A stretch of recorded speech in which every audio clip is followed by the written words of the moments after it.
Good evening, everyone, and welcome to another horrific game. Today, I'm joined once again by the fine folks at Brotherhood of Dice and Infinite Monkey Tales as we take part in the next session of the Draconis Trilogy, an alien RPG created by Freely Games. Before I hand you over to our host, I'd just like to remind you that to support our guest streamers by subscribing to their platforms and by following their works. Links are in the description. And with that being said, I hand you over to the game mother. Good evening. Good evening. How are we, everybody? How is everybody? Not we. Not bad, but preparing for the worst.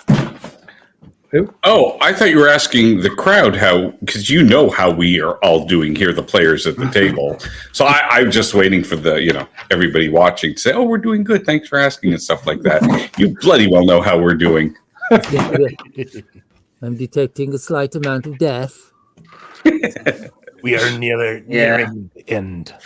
So yeah, I can neither confirm nor deny because I'm dead.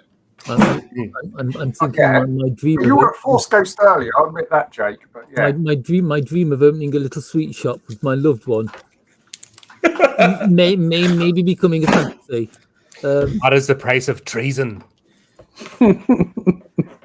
Yeah, I've just about recovered from that. Right. It was treason if I did, treason if I didn't. What am I supposed to do? So this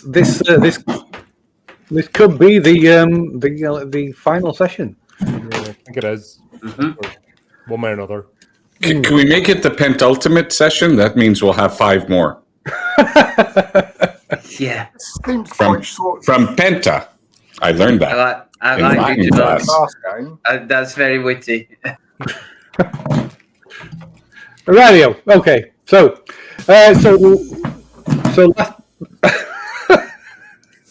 Beginners, we need to go on. I think Jake's clubbing somebody to death in the background. Used to happen quite often in the offices. Yeah, there is a lot of noise on your end, Jake. You might have to mute. Yeah, might have to mute and unmute when you're talking. Like, you know what? I think I have Oh, that's why. Is this better? Oh yeah, that's clearer. It's a bit quieter but clearer. Okay, and how about now? Because around everything. I'm not going to ask about that. Okay, so last time, Navarre and Rabikowski decided out by the Katerina. They decided to head back to the Erebus station and piloted their EVA pods back towards Erebus, while Sergeant Sajad remained behind to continue to try and cut the Katerina free from the wreckage that it had become ensnared upon. Back inside the station, on the hangar deck, Luger was trying to convince Light that they needed to somehow recover this object, this meteoric mass, this mass that contained the remains of a spaceship. Where he's trying to convince Light that they needed to somehow recover this. While observing them from across the hangar bay is a naked man who Luger manages to coax from their hiding place. As he cautiously comes over, Luger recognizes him as Dr. Webb, one of the senior science team on the Erebus station. Unfortunately, Dr. Webb appears quite mad and begins telling them that they should be quiet and listen for the voices. Lark believes that Dr. Webb is suffering from neurological distortion disorder as a result of continued exposure to the effects of the nearby black hole, though Luger has a sense, or some kind of a sense of affinity with what the doctor is saying, and feels a terrible affirmation of the chaotic thoughts that are tumbling around in her head, and that seem to pulse in time with the throbbing energy of the station and the black hole itself, which also almost seems to be reaching a crescendo. Then there's the cycling of the main airlock that draws their attention as Drabowski and Navari pilot their 2 EVA pods back into their hangar, regrouping with Navari. He informs Luger of the situation with the Katerina, while Luger rambles on about the object on the hangar deck being alive and insists that it is the key to what is happening on the station. Navari also tells them about the transmission that Gray picked up regarding an apparent rescue mission en route to the station. Then, without warning, when Luger's back is turned, Navari shoots Luger in the head at point-blank range, instantly killing her. As you do. Looking on in horror, Dr. Webb flees deeper into the station. Sajjad hears the sound of weapons fire over the comms. Navari claims that there are hostile prisoners to cover their actions. Drabakowski and Navari open fire on Lark. Lark calls out to Sajjad over the comms that Navari and Drabakowski have killed Luger and attacking him, while Drabakowski claims that Lark has gone rogue and is attacking them. After a brief exchange of weapon fire, Lark also lies dead. Monitoring the biometric readings, Sajjad sees that Captain Luger and Dr. Lark are indeed apparently dead. Navari tells Sajjad that Lark went mad and killed Luger, forcing them to put the android down. Outside the station, as Sajjad tries to process what has just happened, he sees 6 people in EVA suits approaching the Katerina. Three of them, I did forget to mention this at the time, 3 of them carrying what looks to be plasma cells on their backs. As they reach one of the external airlocks on the Katerina, Gray's voice comes out over the suit comms, informing them that he has detected a ship on approach to the station, a UPP destroyer called the Snova Trachnu, which is definitely not how it's pronounced, but that's how I'm pronouncing it. And then comms from the Katerina go dead. Growing increasingly concerned, Sajjad attempts to raise Drabakowski on the comms, and with a small pang of guilt, the Colonel Doctor switches off the comms channel. Meanwhile, somewhere inside the mysterious object on the starboard hangar deck, Dr. Ajiri, unaware of what has transpired, is still searching for Captain Luger and Dr. Lark, moving deeper into the ship that has been completely overrun by some kind of living organism. As he moves forward, Ajiri becomes aware of Sergeant Sajjad's voice over the comms, though it is faint and broken by static. Sajjad tells Ajiri that apparently Lark has gone crazy and killed Luger, and that Navari has had to put the android down, but also that some prisoners have supposedly attacked them, and that some strange organic material has grown across the wreckage from the station and has attached itself to the Katerina. And not only that, there's a dropship approaching the station. Ajiri tries to calm Sajjad and tells him to keep concentrate on cutting the ship free. Dr. Ajiri continues to explore the interior of this object and comes across a cryo chamber. This chamber, unlike the rest of the ship, is free of the organic material and appears to be intact. Of the 8 capsules inside the cryo chamber, 1 is missing, 6 are inoperative, but 1 is online and contains the body of a man who is still alive. A medical chart identifies the man as Nevin Levane, 3rd officer of the USS Cronus. His medical chart explains that he was the first crew member infected with neomorphic spores that they successfully tested the Draconis strain on. Scans show the strain was active in his bloodstream before he was put to sleep. Bizarrely, his pulse seems to be in tune with the fusion reactor hum and the flickering lights on the station. Dr. Ajiri decides to turn off the life support in the pod, killing the man inside, hoping it will trigger some detrimental effect upon the organism that infests the ship. Meanwhile, retrieving the mission recorder from Luger's corpse, Navari, revealing his identity, berates Colonel Dr. Drabakowski for failing to efficiently carry out the mission given to him, requiring Navari to break cover and intervene. Suddenly, the station groans, emitting metallic growing pains. The sound of metal straining and twisting, the walls and floors begin to swell and buckle. Metal seams are torn apart as a black resin-like material pushes through from behind the walls of the station, its surface run through with glowing biomechanical-like arteries that pulse with glowing fire-like lights moving through them. All around them, the station is reforming as if alive. The whole thing throbbing as if with some monstrous heartbeat that beats in time with the thrumming of the station's reactors. More thick black ropey tendrils burst from the black meteoric mass that dominates the hangar bay, punching through walls and floors. The power conduits already connected to the object flare with energy, and for a moment the lights flicker and dim. Then there is an audible clang on the exterior of the station, and Navarro receives an incoming communication from the UPP Snowbird track crew, informing him that a dropship has docked with the station at airlock 10 on this deck. Outside the station, Sajad sees a surge of organic growth, not only continuing to snake its way towards the Katerina, but spreading all across the exterior of the Erebus station. Coming into view on the opposite side of the station is a large UPP destroyer. Ditching their PDTs, Drabikowski and Navari leave the hangar deck and head towards airlock 10. Suddenly, they are almost overcome by an intense pressure in their heads, the mother of all migraines. Images explode in their heads, and around the corner walk two of the perfected, the Fremen, accompanied by two of these the dog-like aliens, the deacons, as we know, because we know they are. Their brains are flooded by empathic transmissions and images, some form of aggressively telepathic communication that implies a sense of accusation, doubt, and disappointment. That they have not fulfilled their bargain. Why have you not yet recovered the 26 Draconis strain? Do as we ask or die.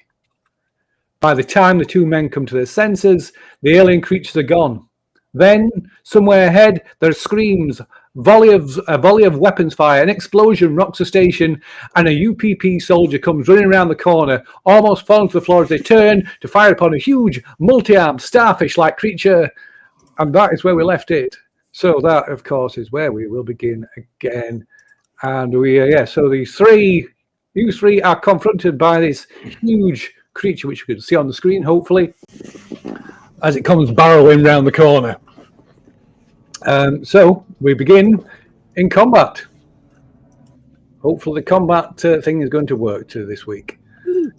It's a penis with 5 arms. Kill it. It is a penis with 5 arms. So, It's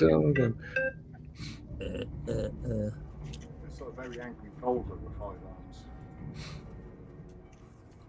arms.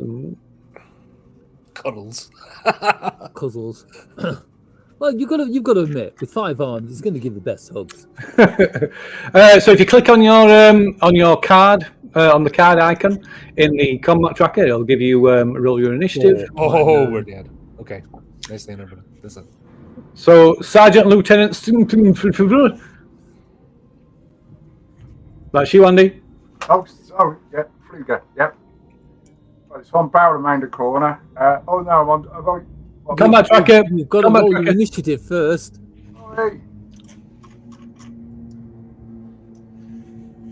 There we go. Okay, so begin combat. So first to act, unfortunately, is Cuddles. Yay! So this might be a short introduction of a new character. Munch. Typical. Is that the teddy bear? It's a teddy bear with teeth. Cuddles is the cat. It's all gone terribly wrong. Ooh. Okay, crushing grapple. So the creature wraps its tentacles around the sub-lieutenant, grabbing it. It attacks with 8 base dice. Damage 2. If it hits, automatically inflict. Jesus, where? Okay, so it hits, doing 3 points of damage. It's like being hit by a combine harvester waving the chainsaw. I just need to check up on the. I do wish it would give a link to these tables. So what am I need to? And automatically, if it does damage, you get an armor roll, of course. But it's at the moment it's done 3 points of damage. So you need to block 3 points of damage, or it will automatically inflict a critical injury. Okay, so you can reduce damage by 1, but you still get a critical injury. Which I shall just have to find. I should have brought this table up beforehand, really. Critical injuries. It's not your fault. You couldn't have foreseen having to No.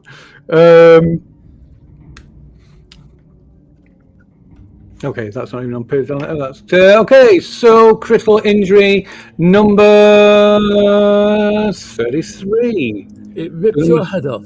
So, so it wraps its tentacles around you, crushing and breaking your ribs, which gives you a -2 penalty to mobility and close combat. It could be worse. Well, that's going to be another 3 minutes. So yeah. So I need to somehow apply. Can I just drag that? Yeah, we'll just have to remember that. So you got broken ribs. Just remember, or just write down, Andy, that you have got critical injury number 33, broken ribs. Okay. So then, luckily, it only gets one go. Then it is Sub-Lieutenant Fluger. Go on. Yeah, you can do this. Are you stuttering or saying his name? Oh, it's more like phlegm stuck in my throat, actually. Oh, okay. Well. So the first thing you can do, Sub-Lieutenant, is make a panic roll. That one's for free. I remember when I did that and got locked in a cycle for like 8 turns. Sub-Lieutenant, are you there? Yeah, we'll get a pencil. Oh. He said something about his pencil. Then I Apologise, I was getting a going. pencil. Sorry. That's okay. Marwalk is keeping Because- tabs for us. I'm trying to let it go as official much game as scribe. possible before I die. Because the pen is mightier Thank than you, the sword, thank but you, if you Mega. have a pencil, you can defeat an alien. Yeah. Stab it in the eye. Yeah. Right, mate. Attack, isn't it? I'm gonna. Panic roll. Oh God. Sorry, Go on. You can do. You've got this. I haven't. Wish I had. Try to find it. At this point, I better open the character sheet No, up. stress is it? No.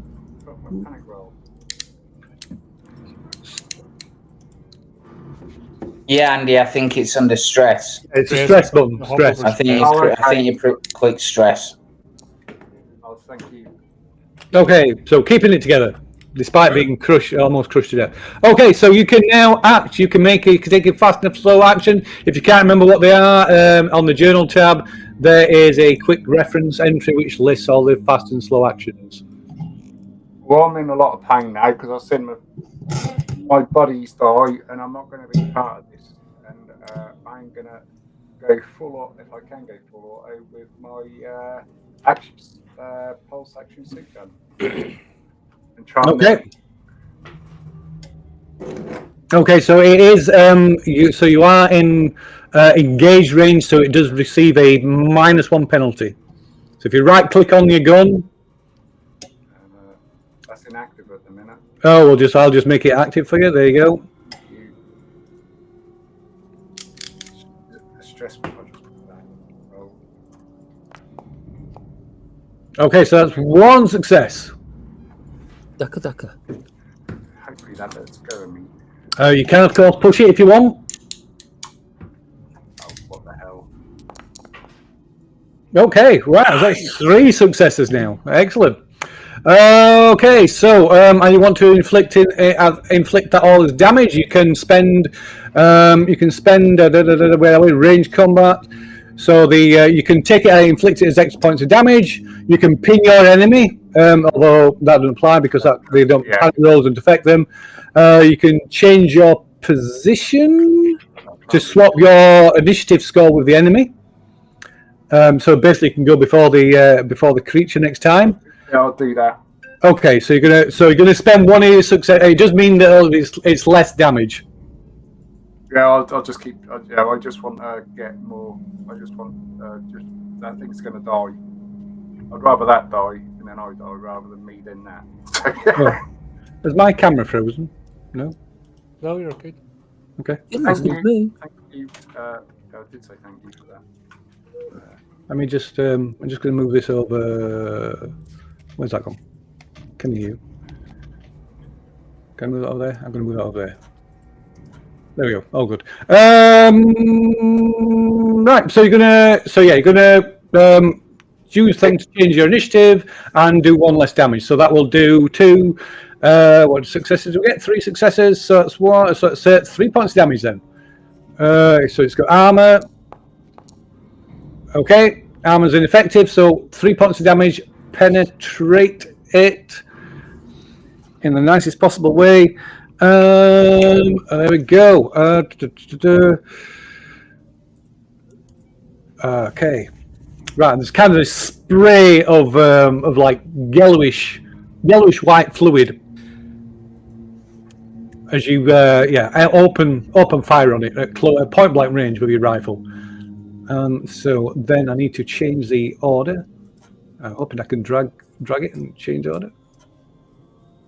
Okay, come on, let me drag it. No. Can I? No, I can't do that. Unfollow Cuddles. Oh shit! No, you shouldn't be following Cuddles. Unfollow Cuddles. Didn't even know Cuddles had a Twitch channel. Update. Swap initiative. There we go.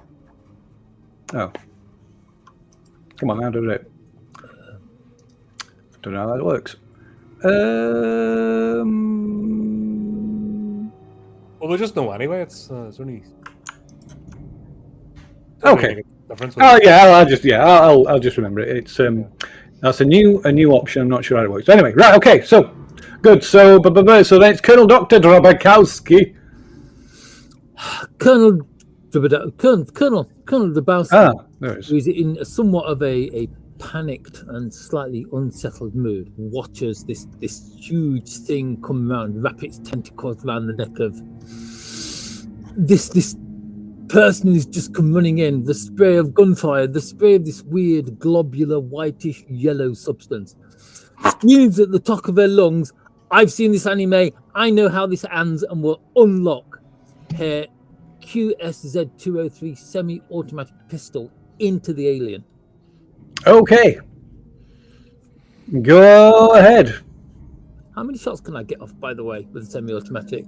With a semi-automatic, that's a question, isn't it? I don't think there's any distinction between a normal one and a semi-automatic. It's only if it's a fully auto. Okay, in that case, I will use my slow action to fire. Okay. Oh dear. That could have gone worse. It could. So panic. 11 step to 11. Seek cover. You must use your next action to seek cover away from danger and find a safe spot if possible. Oddly enough, my next action after firing the shot was going to be turn and dive behind the nearest cover. So that's worked out quite well for me. Okay, so it didn't cancel the action, so you still got the action. You can't push it, of course, because you panic. So it does. So what's the base damage of your weapon? Oh God. Base damage of my weapon is 1. Okay, so let's see if Cuddles gets an armor roll, of course. And it does no damage. So yeah, the shot just. That's all right. Being the fact I've played lots of first-person shooters, I'm going to dive behind the nearest bright red barrel.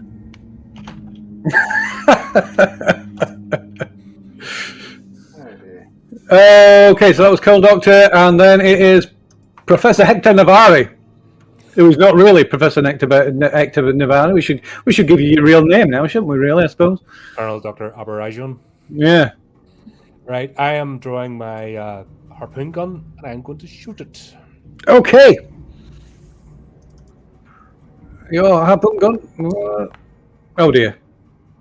Wow. So you fire off your harpoon gun. The shot goes wide, ricocheting off the side of the corridor. You must use your next action to seek cover away from danger. This barrel's mine. I will also look for a red-colored barrel or one of the crates. You know, the crates that used to give you loot. I'll hide behind one of them. Okay. Go back the way we came.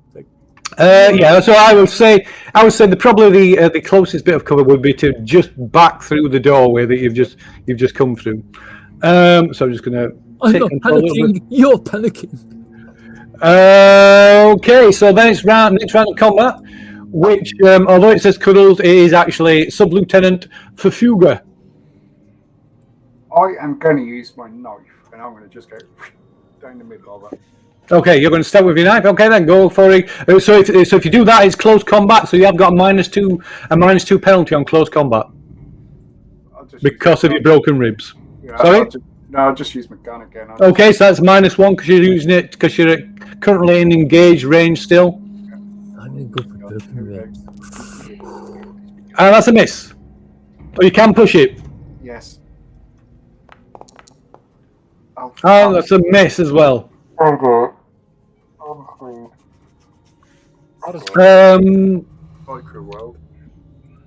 Just need to Drabakowski. Jammed. So Drabakowski as well. You because you panicked firing your weapon. That means the clip. You emptied the entire clip of your. So you need to reload that gun as well before you can use it again. So hopefully you've got a reload for it. Oh dear, I think I've only pretty good got the clip that I was given with the gun. However, I do have my backup firearm. You do?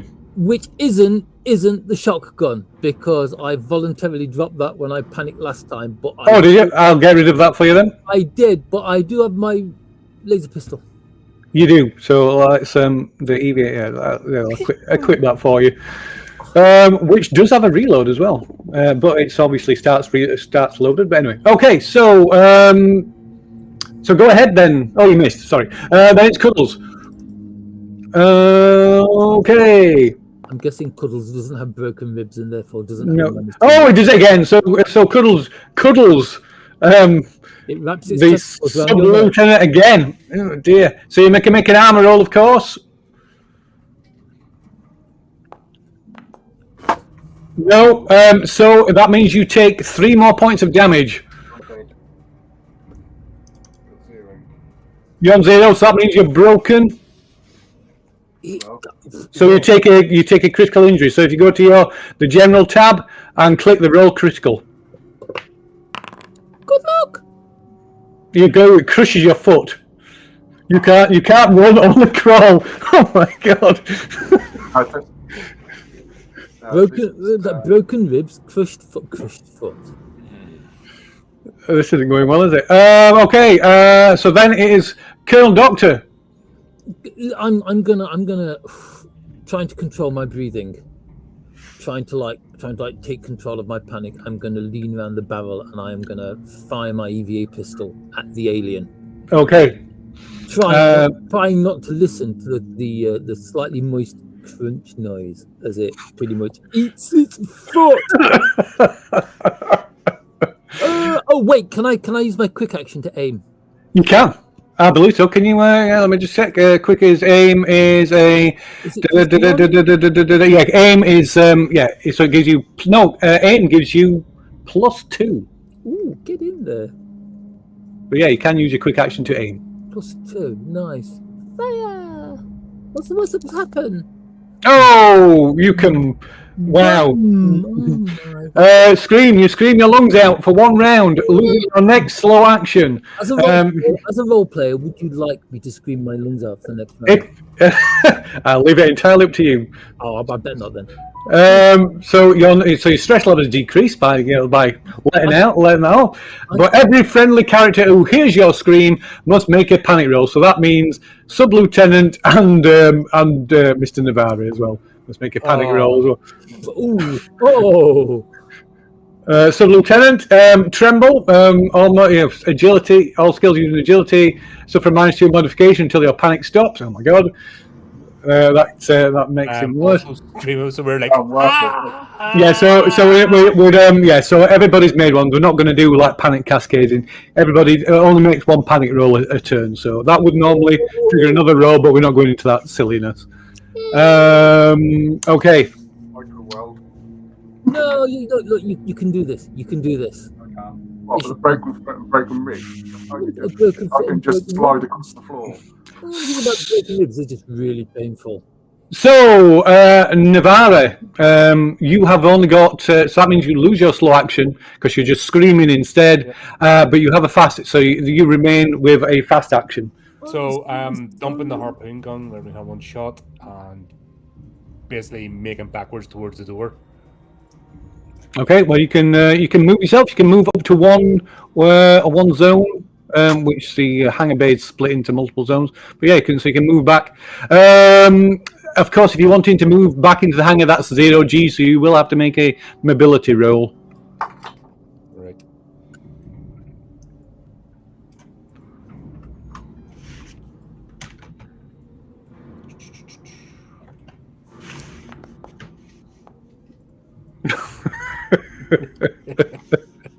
Oh dear me. Oh, I think we'll go back into the EVA pod. Okay, you can't take it anymore. You must flee. So you did get a success. Oh, you really good success as well. So you can move fast. Yeah, I would say you can, with that level of success, you can quickly make your way swim through the 0G over to the EVA pod. You flee. You can't take it anymore. You must flee to a safe place and refuse to leave it. You won't attack anyone and won't attempt anything dangerous. You are not allowed to make a retreat roll. If you're blah, blah, blah, blah, blah. Okay. Do not pass go. Do not collect 200. But every friendly character who sees you run must make an immediate panic roll. Hey, here we go. Does that mean I've got to make a And you take a permanent trauma, but we're not going to do that because that only takes effect at the end of the session. This should be the last session. So, Colonel Dr. Drabakowski, can you panic again, please? This is going to be terrible. More panic. You flee as well. I simply need to know that my panic level is 13. Yeah, that's about as high as it gets. Oh dear. Oh dear. Oh dear. Oh dear. Boogie Blit, I shout. Yeah. I can't do it because if I can't flee from that thing because it's just. Okay. Right then. So we're back to Sub-Lieutenant Fugger with crushed ribs and mangled foot. There's always the cat. Don't worry. I'm going to just rile up. There we go. Oh dear. Okay, so you panic, so you can't push it. You drop an item. So what item is in your hand? My gun. Okay, so you drop your gun. So whether by stress or realization that you're all going to die anyway, you drop a weapon or any other item. Spoilers, telling us we're all going to die anyway. Well, this might be a shorter session than I realise. Okay. Right. Okay, so then it's Cuddles again. Oh, well, you have got a blah blah blah. So that was your thing. You still got a fast action. I'm going to headbutt it. No, that only works if your name's Gunner. Nutter. Gunner. Oh, you got your knife. I mean, if you're gonna do close combat, I'll just stab it with my knife. Gunner. I've got a photo. Oh no, that was your slow action. That was your attack. So you've only got a fast action left. So fast actions, you can run. It's much more. Although you can't run at the moment because you're in engaged range. So you have to retreat, which requires a mobility roll. Well, I'm not going to do that. I'll just do a mobility roll, see if I can. Yeah. So give us a mobility roll. Don't forget you got -2 on mobility due to your broken ribs. Oops, sorry, I didn't change it. Hold on, let me do it again. Okay. Oh, frozen.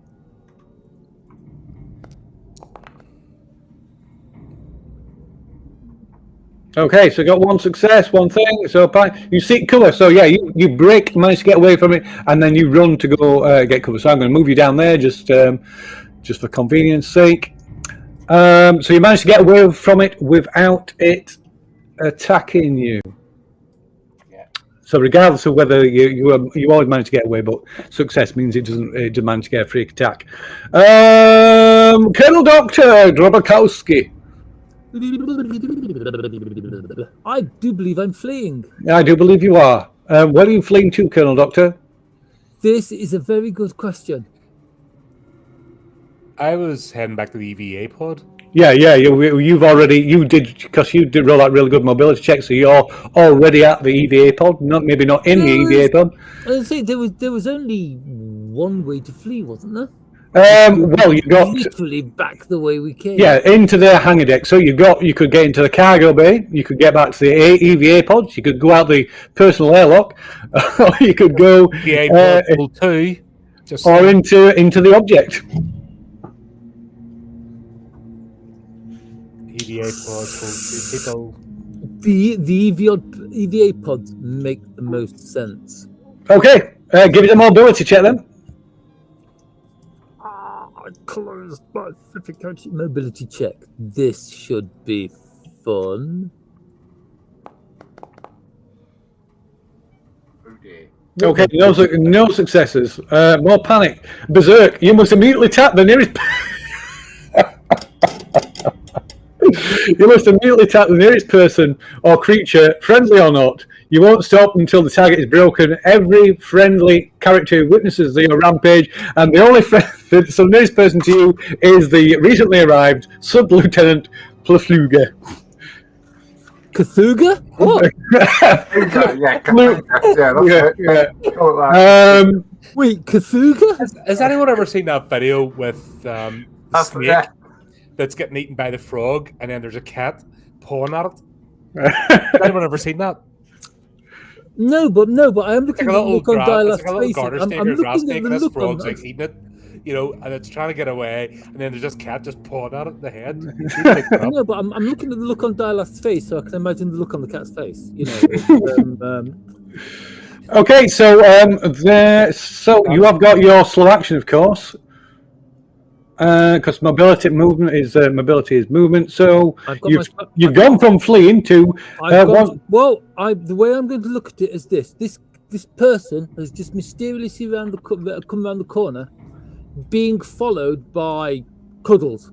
Yes. So it's obviously his fault that Cuddles is here, and if he dies, maybe Cuddles will go away. Yes, maybe so. So are you going to attack? Well, yeah, you've got to. So you've got to attack. I've got to. Pew pew pew. Okay. So that is one success. So that's 1 point of damage. So Sub-Lieutenant, you can make an armor roll as the Colonel Doctor opens fire on you. That's for Danya. I shout at you with anger. Okay, so yeah, your armor deflects that, but you also must make a panic roll because your comrade has turned an open fire on you. Comrade? That's a bit of a strong word, isn't it? Oh, that's not good. Scream! You scream until your lungs out for 1 round. Your stress level's gone down. But friendly characters, you've already made a panic roll this round, so you're not going to do that. Okay, right. Oh, good. Okay, so Professor Not Navarre. I'm going to go into the EVA pod and close the door, and then look a bit out of here. And nobody's joining me. Cower in the EVA pod. Well, how long that lasts for? And I'm planning to. So panic will automatically subside after about 10 minutes. Right. So I'm closing that EVA. That's a lot of combat rounds. It is. Yeah, you won't move. These combat rounds, a couple of seconds. We may be here sometime. I believe that's the case. I'll double check. But yeah, anyway. But yeah, long beyond the end of combat would last. Right. Okay. So that's Colonel Doctor. Door closing. Everything locked up. I'm going to waddle for a while. Yeah, soil yourself under the console. Okay. That's what I did last session. Okay, so it's Sub-Lieutenant. What are you doing? The Colonel Doctor has opened fire on you. You've got this creature your fault. bearing down on you. You did here. Your fault. This person just shot at me, and I'm like, I'm going mental. Welcome to the funny farm. Enjoy your stay. Okay, so you're attacking them with a knife. Okay, so you don't forget you right click on the knife, and you've got a -2 penalty.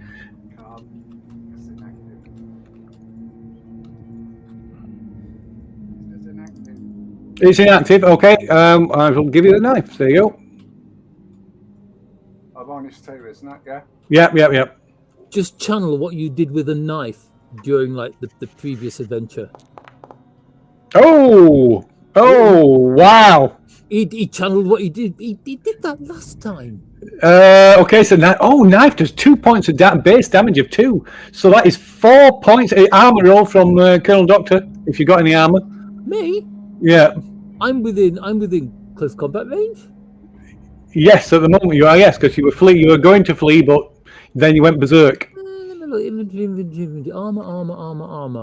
Let's have a look. So if you got any, it is on the No, where all I've got is a full stage rebreather, which I'm not using.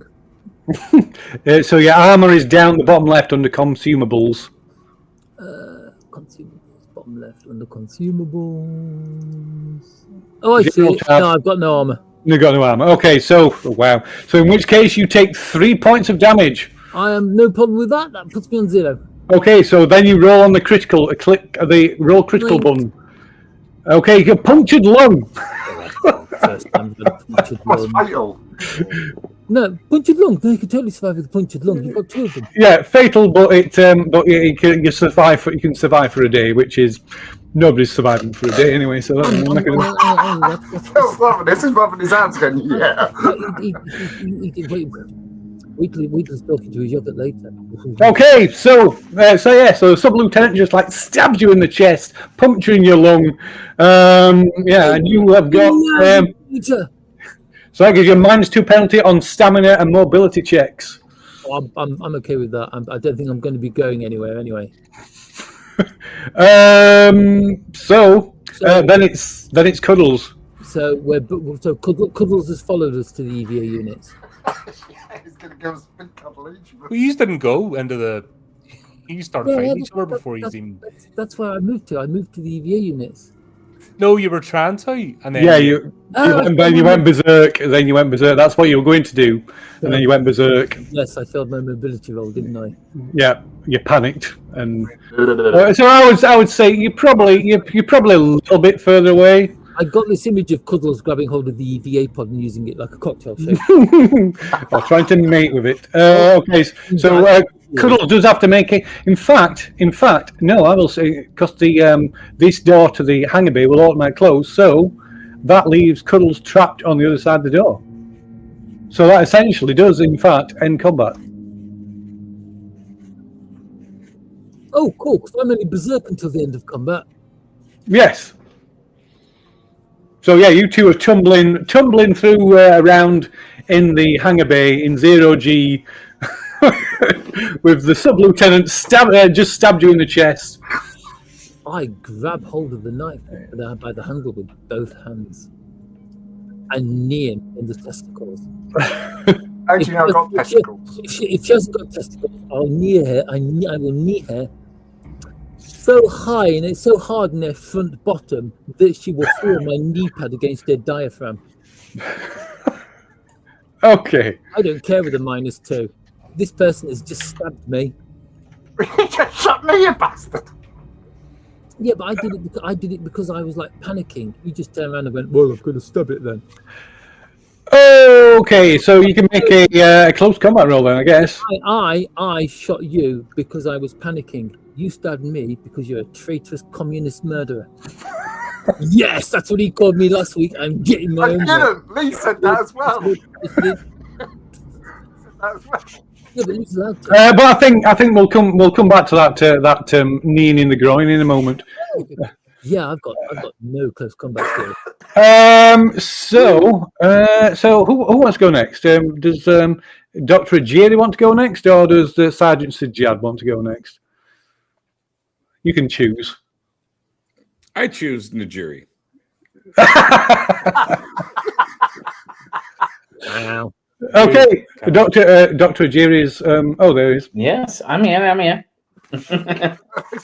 So, Dr. Ajiri, you are inside the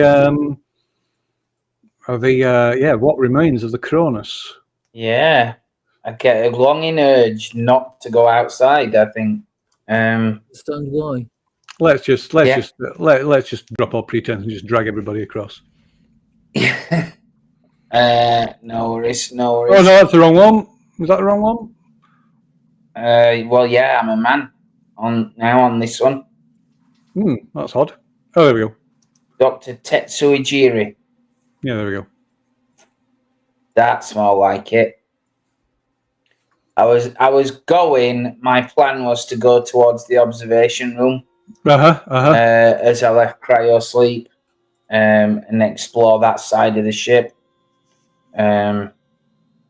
Call out every so often for survivors. Very kind of subtly. I'm not yelling at top of my voice. Just enough to, if there's anybody close by. Okay, so what you're going? So you're going into observation room and calling out. Okay, very well, very well. Let me see. Can you? So you can go in there, and can you give me a observation roll then? Curious, strangely enough. Strangely enough, I can. Do you get a bonus for being in the observation room?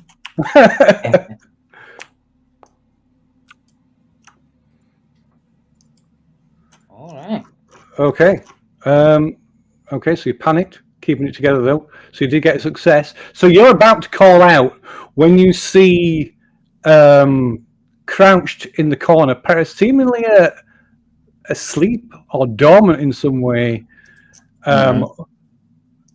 One of these. Oh shit! Right. Straight out again. All right. Yeah, screw that. Straight back out. Back up the way I came. Close the door straight away. Okay. I ain't got any welding torch, I doubt, but I'm gonna check. No. No, you got a pistol. No. Pistol Yeah. and a flashlight, some radiation detection equipment. I'm gonna fumble for my pistol and then back off down the south passage towards this biochemical testing lab and the decon airlock. Go that way, but definitely back up in case this thing follows me. Quite fearful, but I'm all right, holding it together. Okay, so you head through back down the corridor and then in through these airlocks covered in this weird flesh-like material through the decon airlock and into biochemical testing, which is unrecognizable as a room. It is just the floors, walls. This entire chamber is covered in thick layers of this organism, this flesh that pulses. That pulses with like a heartbeat, and hanging from the ceilings and protruding from the walls are these polyp-like growths. Right, the ones and throb that I've passed that were split open. One of them that I passed that was split up. It's similar to them, but these look more like they look more like organs. Right, wow. Okay. I'll stay in here a second. I'll try and raise Sajad on my radio. I doubt it's going to work. Okay, give us a. Well, no, you've been talking to me before, so it does take some time. You have to fiddle with the comms unit for a while, but eventually, Sajad, you hear Dr. Ajira's voice coming through over comms. Yes, Doctor. This is fascinating. Absolutely fascinating. I'm in this artifact. There's some kind of organs in here. I found a body, a man. I think it was feeding off him or something. I had no choice. I had to turn off his life support. Has anything happened outside the ship? Is there any sense that this thing is retreating from the struts? First of all, I hardly think now is the time for playing with musical instruments. Number two, these things, it just crushed the ship. It just crushed the ship. It crushed The communists, the commies are coming. Well, they were.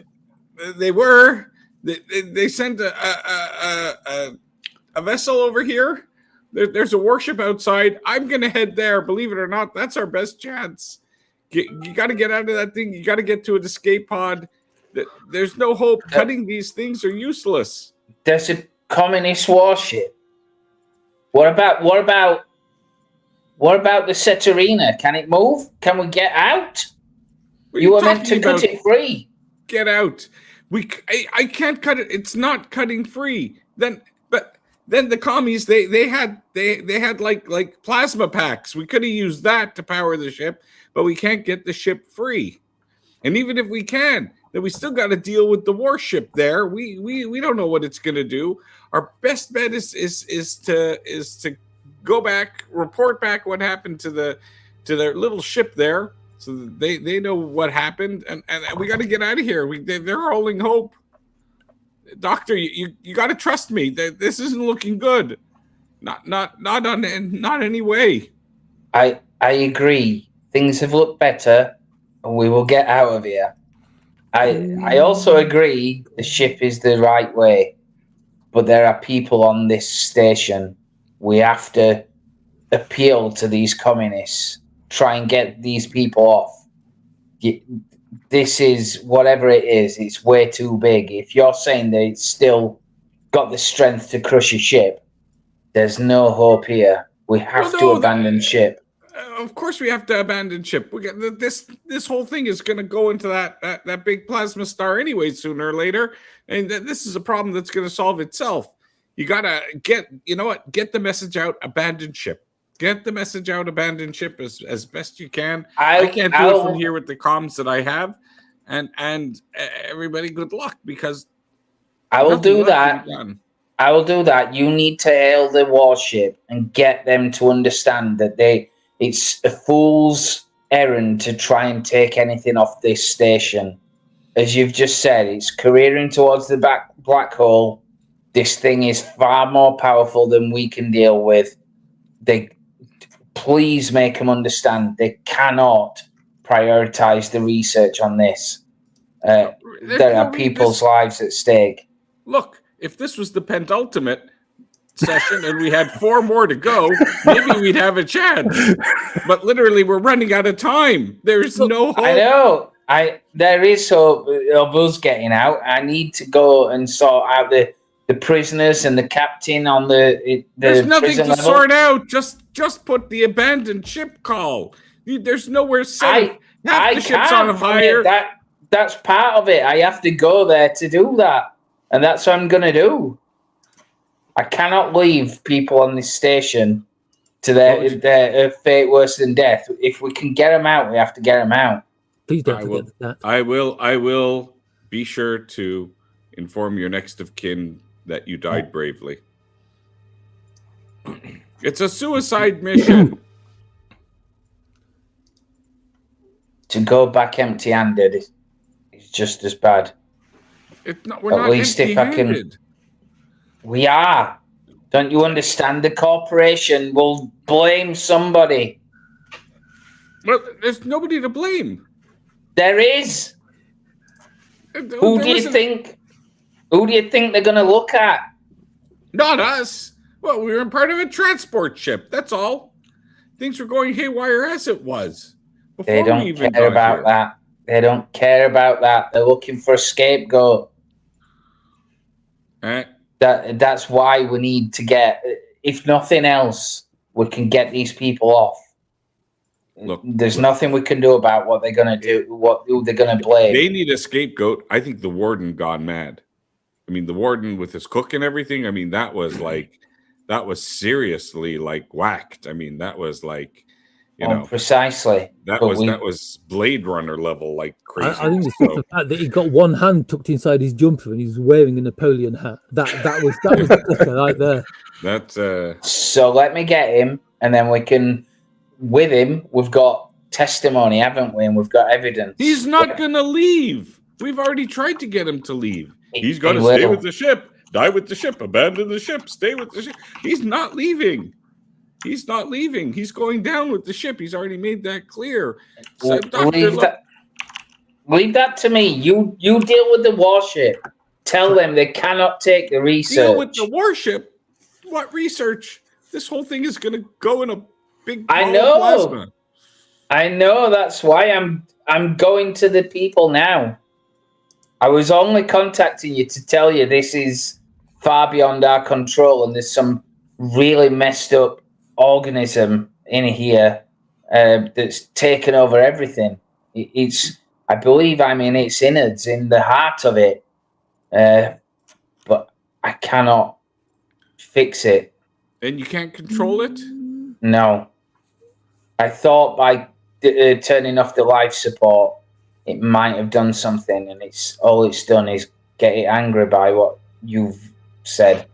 You made it angry? Isn't the entire station wrapped in tentacles or something of that shape now? Nah.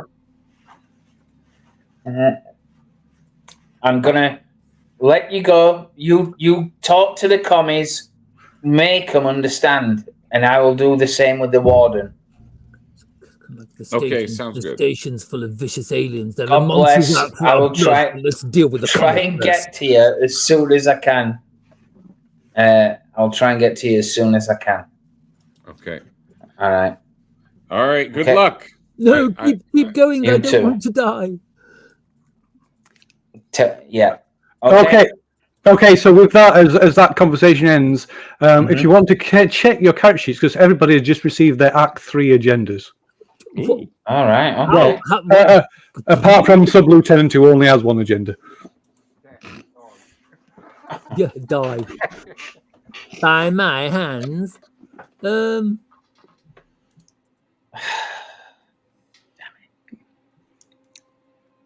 Hmm. Yeah. Look, If you I achieve got- your Act 3 agenda in Act 2, does that count? No, it doesn't. You just have to continue to pursue that.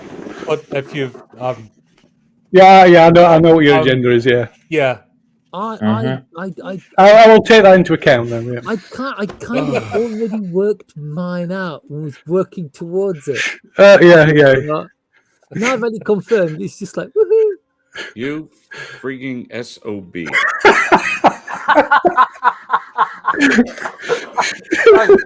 It's like, Tyler, we don't want to call you a wanker, but This is what you want me to do now? Really? After everything else?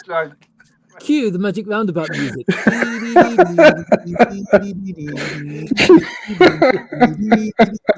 Right, Dyla, you're enjoying this. Calm down, or you'll never sleep tonight. Oh I dear. don't know what species is worse. At least they're not screwing each other for a percentage. Yeah. I love these role-playing games that everyone has to cooperate with each other to achieve the story.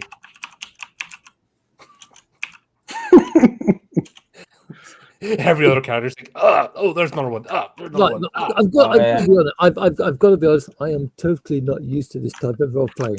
I'm totally not used to this kind of role playing. Where's my heroism gone? Where's working as a team towards where's working towards like a united objective? Where's going looking levels and getting all the treasure? No, politics and backstabbing. Welcome to Alien. It's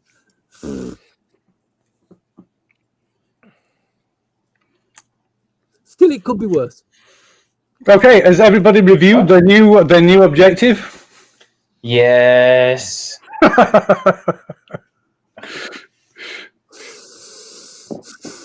Yes. Sadly. It's fine. It's Oh dear. going to expect. Well, apparently some of us did. I think Lee and Jake are probably the most upset by that. Yeah. Oh yeah. Okay, so It's playing my character wrong this entire game. So Jad, from where you are in your EVA pod, you're continuing to try and cut the Katerina 3, and there's more. You see this organic mass overcome the Erebus station, just covering its almost completely obscuring it from the outside. More of these tendrils are snaking the way up across the wreckage and already penetrating the hull of the Katerina. And at that point, you hear Gray, the android, over communications. Please let him say, "Oh my," in the voice of Judge Takai. Captain Luger, we have intruders on board. We have two intruders, and then there's a sound of gunfire, and the comms go dead again. Did he say he has Jews on board? Maybe. In that case, the gunfire bothers me.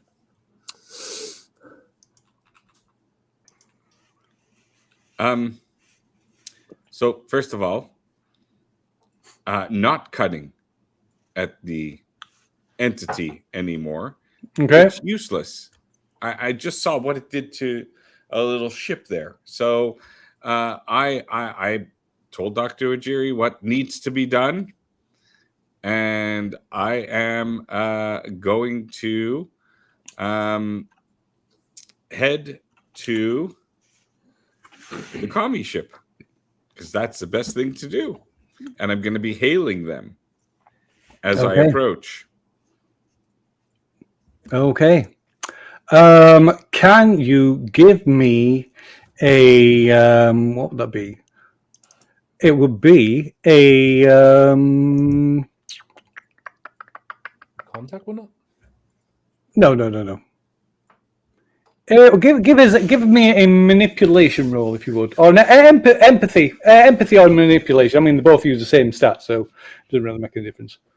All right.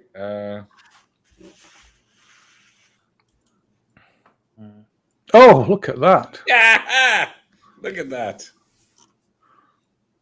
Wow. Okay. So you steered away from steer the AVA pod away from the Katerina, and start piloting it towards past the station, piloting it towards the UPP destroyer that is sitting just off the opposite side of the station. And what is it you were saying over the comms? So I have the name. It's do I have the name of it? So as you get close, yeah, you got the name of the ship. Yeah, it's the it's written on the side of the ship in commie. Yeah. So it's the UPP. So no, I can't remember the name, but yeah, you got your name of the ship. Yeah. UPP vessel. This is a survivor of the USCSS Cronus. UPP vessel. Please respond.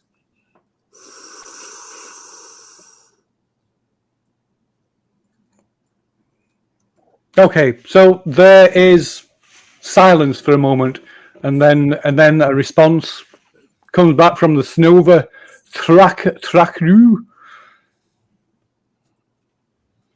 Says your message is received. What is it you want?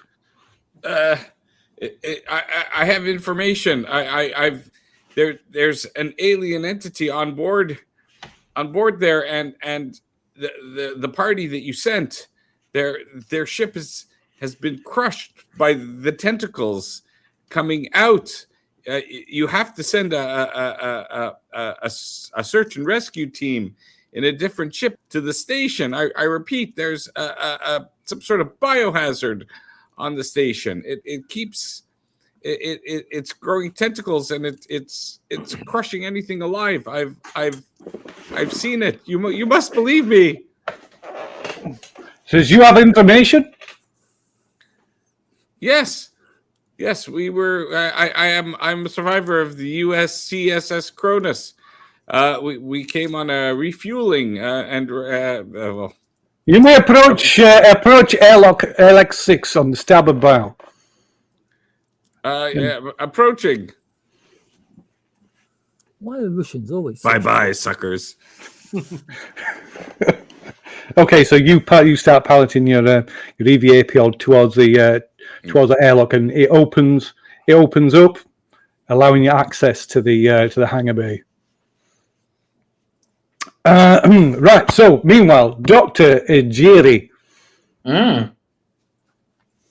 I'm heading out of the artifact back towards the warden. Okay. That's my plan. Okay. Let's see. I think with pistol ready in case I come in front of one of them dogs again. Okay. I'm not shouting out. Pistol good. Bazooka better. Okay. That's ours. Uh-oh. What? That's the wrong map. Well, No, it's coming out. Yeah, it's So coming I'm out. gonna- Yeah, Right. it's coming out. Yeah. Is there? Look. Bing. Okay. Okay, so you make your way out of this object, this ship, back onto the starboard hangar bay, hangar deck. And where are you headed? You're heading back up to where? Back up. I think we're at junction G3 up towards the warden. Okay. So that I think that's junction G5 where the water will lead directly down the road. Okay. So I suppose we should actually switch back to sub-lieutenant, the sub-lieutenant and the colonel doctor, since they're in a bit of a. And it's all right. The longer you stay away, the longer I stay alive. It's going to take longer for Dr. Ejiri to come out of there. So yes.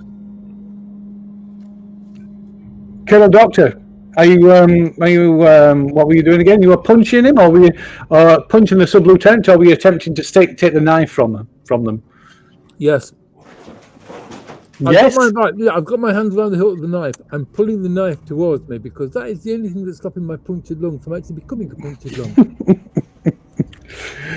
So you want to try? So I guess that's going to be a post-strength check to take the knife. I'm also kneeing them as hard as I can into the JJ. Okay, so which one are you prioritizing? Close combat roll or a post-strength check? I'm going to be -2 to either, aren't I? Because I've got a punctured lung. Yeah. So that I don't know what the punctured lung was. It should have applied it anyway. I've got 2 in close combat, so I'm going to do the close combat because. So stamina and mobility is -2, so the puncture lung won't affect it. Right, close combat. Okay. Go ahead then. Yep. Knee to the lady genitals. Oh. Badly. You can push it. Oh God! In that case, I am pushing it.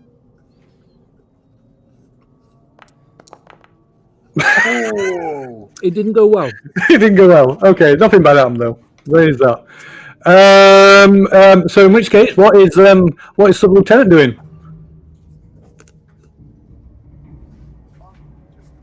Can't hear Andy. Can't hear you. Oh, sorry. I'm going to smack him in the face. You're going to punch him in the face? Yeah. That's a close combat roll then. I believe. Let me just check your character.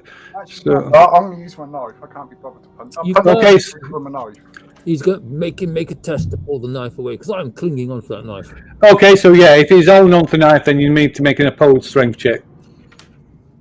Opposed strength check before you can use it.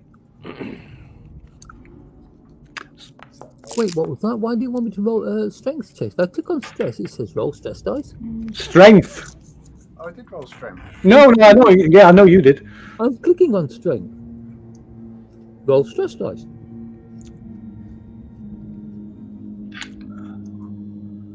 Oh, it's because you got stress. So you can uncheck the stress. It's because you got stress. Ah, So okay. you can uncheck the stress box because for this. Okay. Mm-hmm. Right. So the sub-lieutenant pulls the knife free. Ooh, weird whistling noise. Small Yeah. stream of blood. Woo! Punctured lungs are hell for that. Right. So, sub-lieutenant, I'm going to kick him in the chest. No, I'm going to knife him in the chest. Hair. you're gonna knife him. Hair. Mike, look at the picture. My character is female. Oh, sorry, I didn't. Oh, okay, sorry.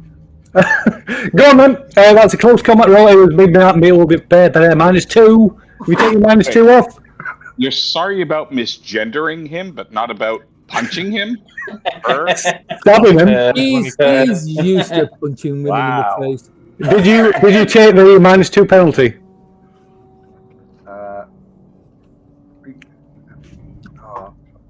Hold on. Close combat. Your close combat is 4. When my character's dead, can I have a cat? Because I'm just going to say meow and lick my testicles at people.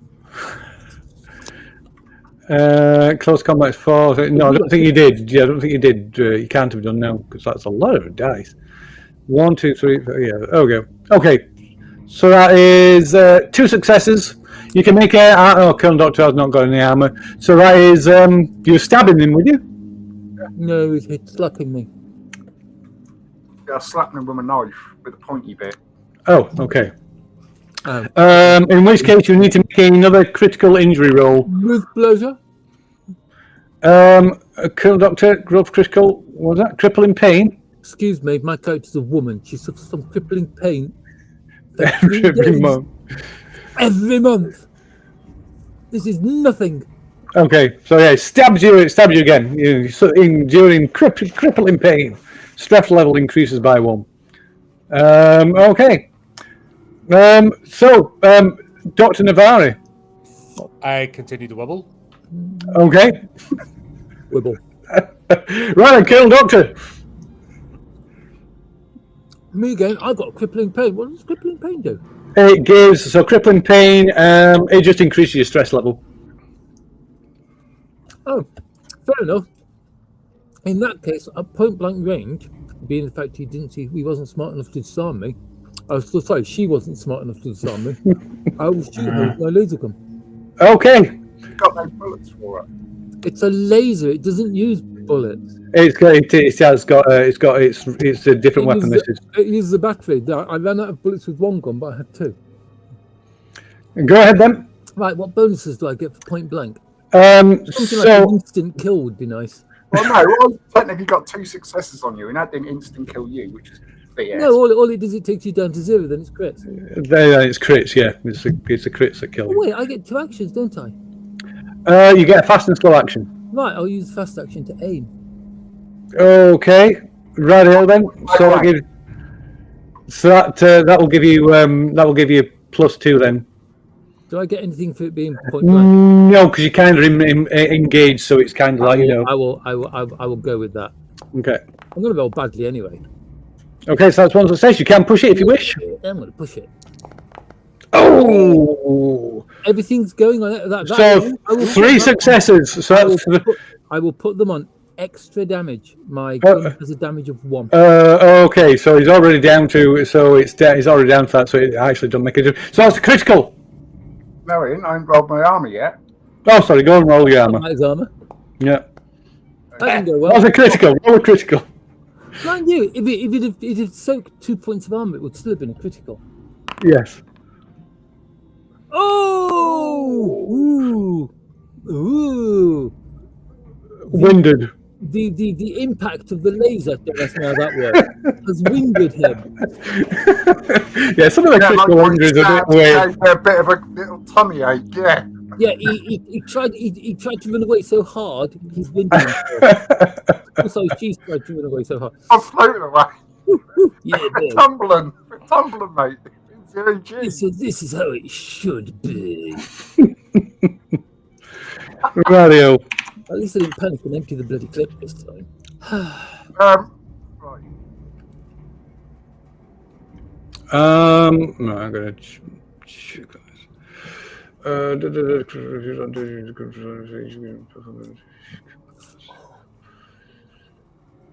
Yeah, I thought that's how it works. Just double checking that's how it worked. I guess it just seems a bit strange. But anyway, okay, so so I guess we're doing this back and forth for a bit. Okay, so Sub-Lieutenant. I'm going to continue knifing him. Okay, give us a close combat roll with -2. I'm totally sick of my character being misgendered. Sorry. Oh my god, you're just Sorry. safe. Oh my god, you're just Right safe. You're click just on the safe. knife. Yes, you really are. I am. This is Man, the ultimate you cat fight incel. in space, isn't it? Great, isn't it? Oh dear. Okay, Am I meant to flee in 0G? we can still flee. Just Yeah. okay. So yeah, you flee. You can't take it anymore. You flee. So engage range. If you have an enemy engage range, flee. You're not allowed to make a retreat roll. Okay, so that means that the Colonel Doctor gets a free attack as you try and flee. But you did do 1 point. You got 1 success, so it is 1 point of damage. I have to roll a crit.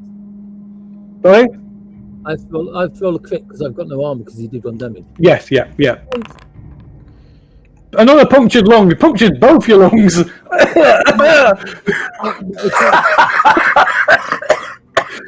Can't we say he's punctured the same lung twice? Well, maybe. It has the same effect.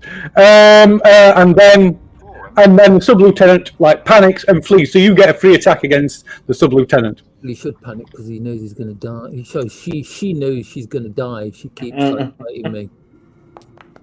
Go on. Okay, you collapse catatonic to the floor, can't talk or move, stay blankly, delivering permanent trauma. Yeah. But you do get 1 success, so there's no armor, so you Sub-Lieutenant, you take another critical. Oh, cruel. Why? You only rolling what's it? Oh, God, Broken. Shoot him in the hand. A broken hand and a broken foot. Yeah, it's a good job it's 0G because you can't, otherwise you can only crawl. Okay. So at this point, I think, as Colonel Doctor falls into a state of catatonia, and the Sub-Lieutenant swims feebly through the air back towards. Where are you going, by the way, Sub-Lieutenant? I'm going towards the starboard hangar bay. That way. So that way, okay. I'm not going where that's Cuddles was. At this point, Dr. Ajiri, you emerge from the object. Okay. Right. So I see Fluger coming towards us. Limping 0G in the way only a woman with a hand and a cushion leg could do. Okay. Obviously, he'll say, "Oh, stop! Don't go in there." I can't. I'm fucking 0G. Well, obviously catch you or whatever if you can't, and look at your injuries. Say, what's happened? That lunatic over there shot me. Oh, it's always a lunatic. Is it a prisoner? No, it was one of the people who was, I guess, who I was trying to rescue. Okay, so it's worth pointing out, Dr. Ajiri, that you've never seen this person before, and they are wearing a UPP military uniform. And screaming incoherently in Russian. Yeah. That is a good point. UPPs. Actually, UPP like a boarding suit because they're still in their with their armor on, did they? I won't say it's got 2 armor, so it must be something. Yeah, it'll be like a compression suit of some kind. Okay. So it's not like dress uniform; it's like combat uniform. Like it'd be a compression suit of some kind. But yeah, military compression suit. But it'll have all the it'll have all the UP insignia and stuff on it. Right. Okay. So I will instead then I kind of make it clear that I mean no harm and say, are you from this dreadnought or whatever that's arrived? My colleague is harmed. My colleague is hurt. There's prisoners on this ship. This entire station's about to fall into the hole. We've got to leave here. Please, I'm begging you. Who's your colleague? He's a soldier. A soldier. Well, my squad's been wiped out. There's these squiddy things. Just broke my ribs and bust my foot. And that lunatic over there broke my hand. Oh, try harder. I know. Don't worry. Don't worry. I'm gonna help you get out here. I'm gonna help. We can all make it. But I need you to get in touch with your ship and tell them that they've got to evacuate us as soon as they can. I believe one of them's a traitor. I don't know which one of them, but one of them's a traitor. And an MS keeper. I don't know which is which. I don't know what you...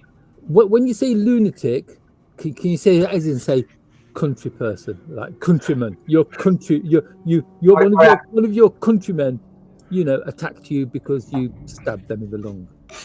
Yeah, Draconis would be wearing UPP uniform. He's wearing a uniform. No, he's got it because he's like in civil. He's like a scientist, so he's part of that. I can't remember the name, but he's part of that that international. Doesn't he wear the Ellie's country of origin, Sorry? like insignia? Like the International Space Station, would it be that sort of get up? I'm saying yes because I want to. So it wouldn't be. You wouldn't wear any. They wouldn't have anything country specific, because you're part of the scientists are part of that organization that's like a cooperation of all the different factions.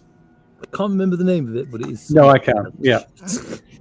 And also, why would the sub-lieutenant bubble the fact that one of their own operatives is part of the team? That makes no sense. This is the point. MSSP is the equivalent of the KGB. It's a direct, supervisory, 3-letter agency of their own country. You wouldn't be doing that, would you? Well, either way, I'm just begging to get off this place. You need to contact the ship. I can get some medical help for you. Right. That crazy bitch has got a gun, and there's someone else with him.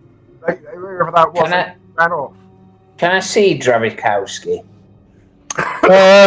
You can, yeah, kind of just like floating, either dead or unconscious. Right, and okay. So point to Draconis. So you mean that? You mean her? Yeah. There's a lot of dead bodies in here. That's the one. Yeah, just. I don't know.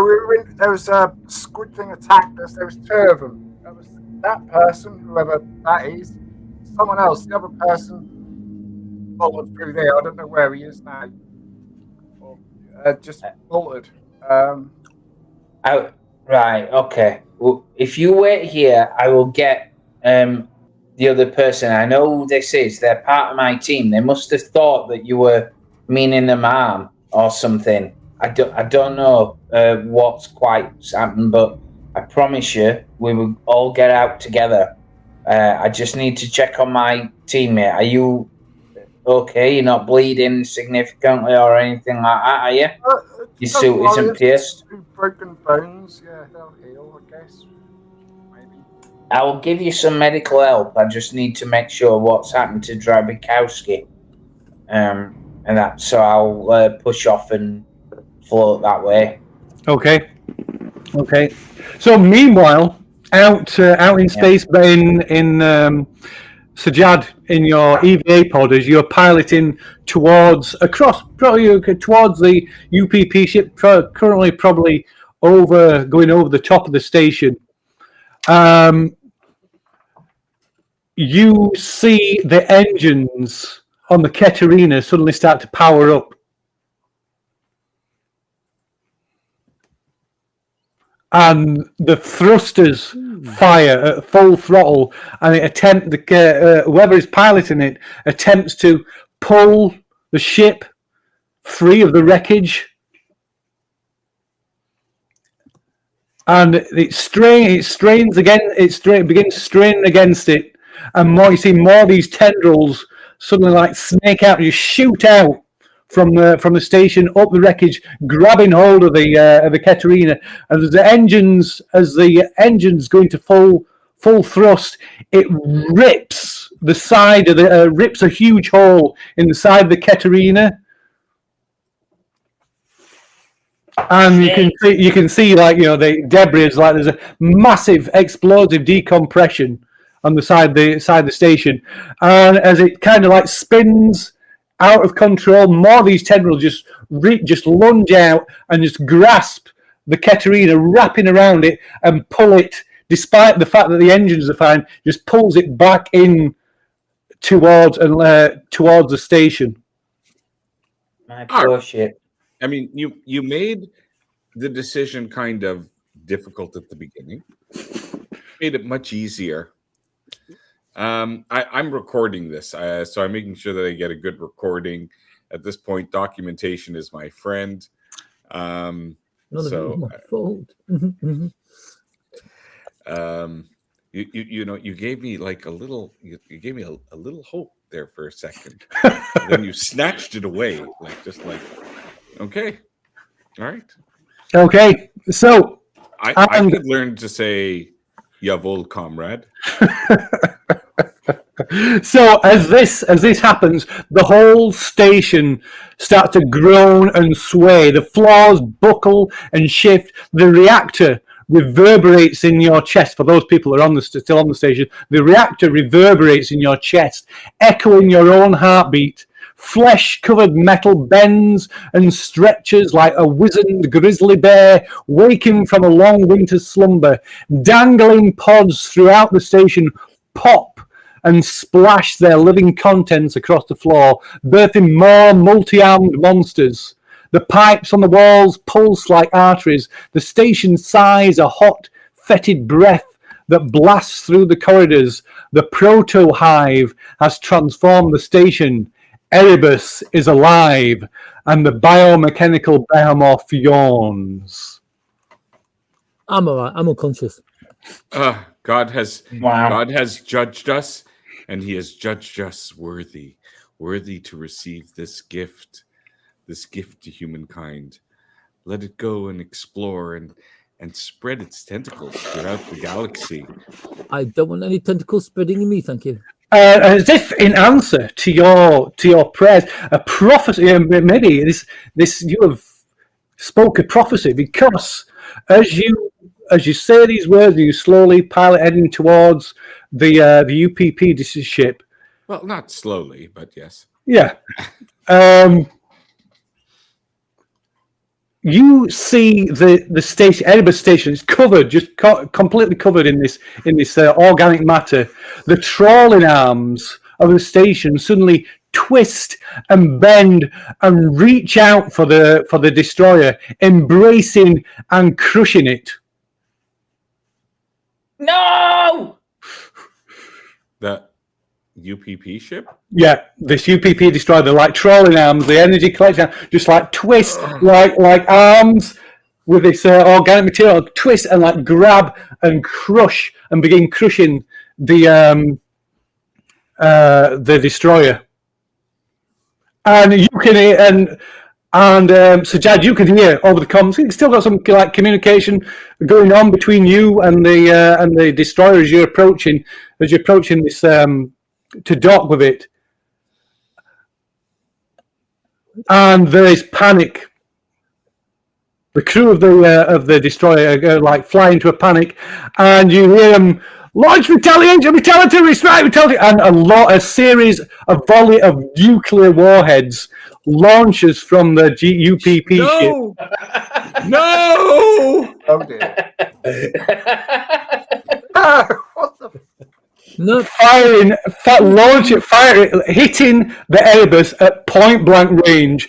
The subsequent explosion rips into the station, destroying the UPP ship. Wow.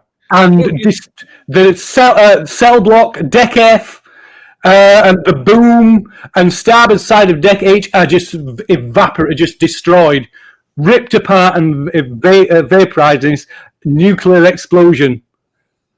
The plasma collectors on the Edinburgh station seem to draw in the majority of the energy that's released in this nuclear explosion, momentarily supercharging the station. Then everybody on board, all the lights suddenly burn bright, blind to a blinding intensity, and then just like pop and burn out, blinding everybody briefly, and then sending this entire station into darkness. And all around you, you can hear the sounds of life emerging, bodies in the starboard hangar popping open. We're in the starboard hangar. Yeah. It's our bodies. I think I'm gone.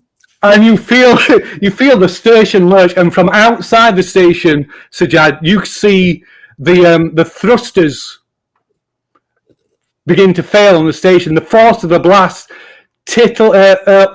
unsettles the stationary orbit of the station, and it begins tipping towards the black hole. Oh yeah.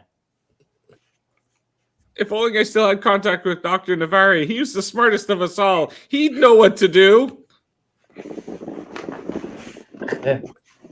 I'm busy having sex with what oxygen I've got left in my body before I die.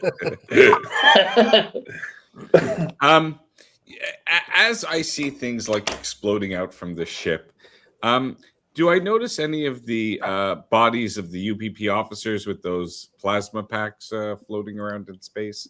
Try to grab a few.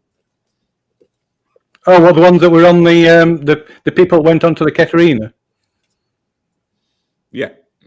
Okay, you can. So the Katerina is still kind of in one piece. It's got a massive hole in one side, but you could certainly get back on board the Katerina if you wanted. No, thank you. Because that's where if there's any of those plasma packs, that's where they'll be. Other than on the actual station itself. This is a salvage mission for me now. I'm gonna, But as for the UPP ship, there's nothing left of that. It's gone. I'll admit, that's impressive, those EV pods, that they survived nuclear holocaust, like multiple warheads. Yeah, I'm wondering. No, they won't. Everything on board the UPP ship is gone. It is completely EV, considering he was outside. Yeah, he weren't that close. He weren't close enough to it. He was still heading towards it. He wasn't that close to it. Oh God. Well, I guess I'm gonna start trying to, using comms. Can anybody hear me? This is Sergeant Sajad of the. Well, it doesn't matter of where I am anymore. Is anybody out there? Has anybody survived that mess? Can anybody hear me? Is Dr. Luger's teddy bear? If you could hear me, please respond. Dr. Ajiri and Navari, you'll be able to hear him. Colonel Drabakowski is unconscious and also turned off his comms, so you won't be able to hear him. But yeah, Navari and Dr. Ajiri, you can hear Sajad. Am I functional? I would say you're functional by now. Yeah, we'll say you're functional by now. Or whatever. Probably the fact that the station's been plunged into darkness. Suddenly lurches, and you can feel the inertia of it. There's something's wrong. The station is moving.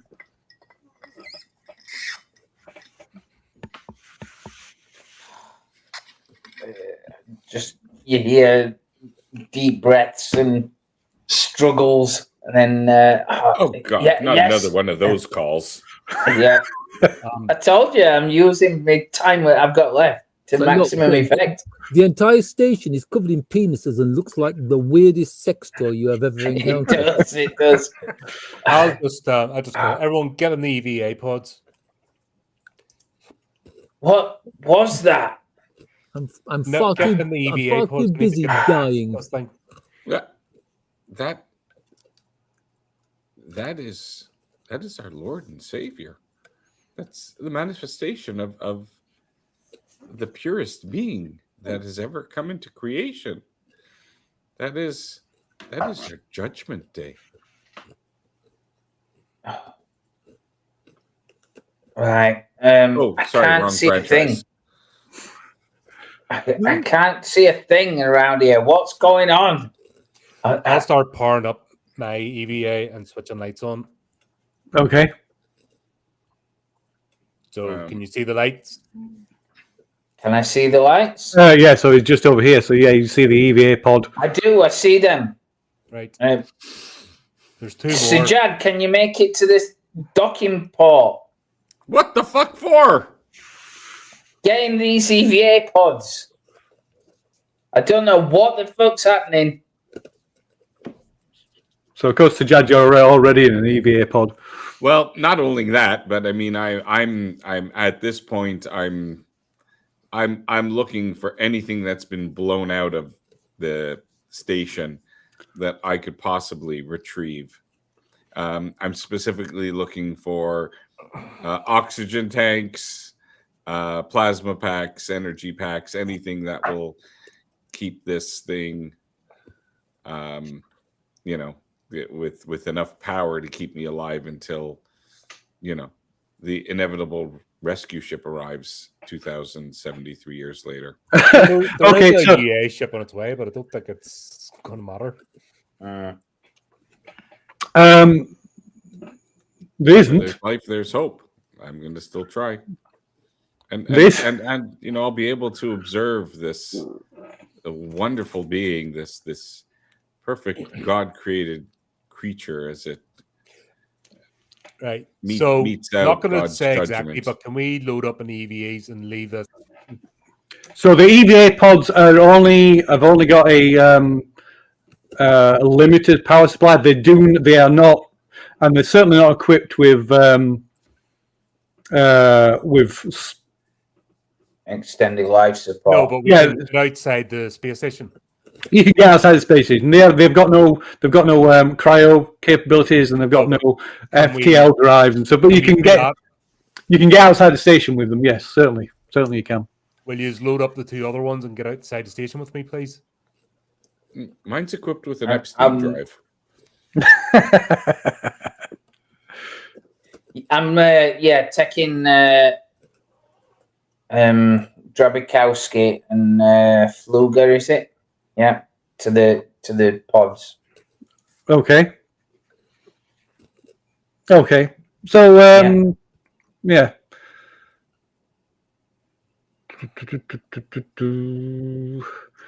Right then.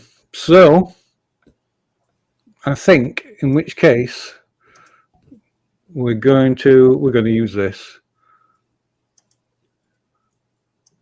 Oh. Oh. So you have 30 minutes of real time. That's lovely. That's a Well- lovely module. That. I just need us to get outside first. Yeah, taking them to the pods, Okay. dumping them in the pods. And then I presume they've got like a glass front or whatever. So if I'll take the sub-lieutenant. You take Draconis. That means there's two each. That's two pods in. We can get outside. I'll say I'm not going outside. I need to go and get the others. The others are already gone. We need to They go- are, but I need to make sure this thing heads where I need it to head. This can't survive. I know. That's why we need to get outside. We can't do anything outside, but you might be able to get help. Do that. There's no help. The only help is. Are we talking over comms? Because I don't want. I imagine so. I imagine so. Yeah. Am I hearing this? We as could- a- Yeah, it's all over comms. Yeah, Yeah. Right. Get outside the ship first. Outside the station first. Then we can talk. Once I'm outside, I can't get back in, which means if this thing decides it wants to move away from the hole, we can't stop it. We can do something. That's what I am doing. I'm just going to make sure. I will do my best to get out. I promise you. I need the power of the 3 EVs. Yeah. And I'm sending you the 3 EVs. So there's only 2 EVA pods left in the base. So Jad's got the other one. Yeah, that'll be 3 then in total. Yeah. Yeah. Okay. Oh, Is the other one piled? Is Draconis awake or functioning? he is not currently awake. No, he's catatonic, but Sub-Lieutenant. Let's see. let's Fluger, sorry. Can you pilot? I can try. You're the other one who was with that psychopath, weren't you? Right, so if those 2 are on that one, let's get the pods outside. Okay, so I presume Navarre is doing this from inside, communicating from still inside the pod. So can Dr. Jiri and Sub-Lieutenant give me a mobility check, please? A mobility check from someone with no foot and only one arm. Yeah, well, it's in 0G, so it's not going to be. No, I think. So it's not going to be too much of a hindrance for him at the moment. Okay. Okay. So Sub-Lieutenant, who is dragging the body of Drabakowski? I will.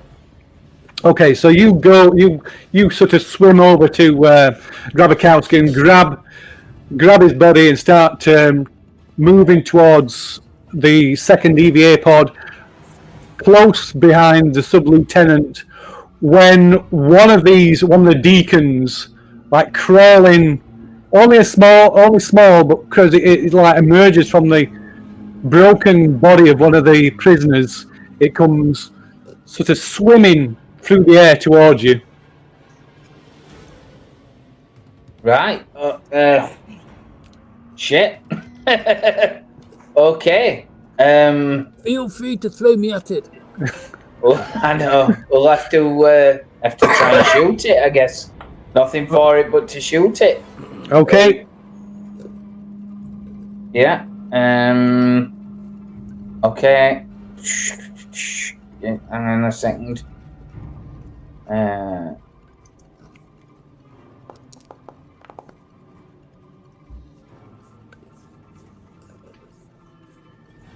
There you go.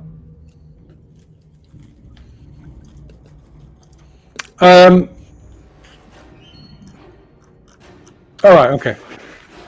Right. Okay. So you let off a shot. Oh, God, what's it there? I don't know.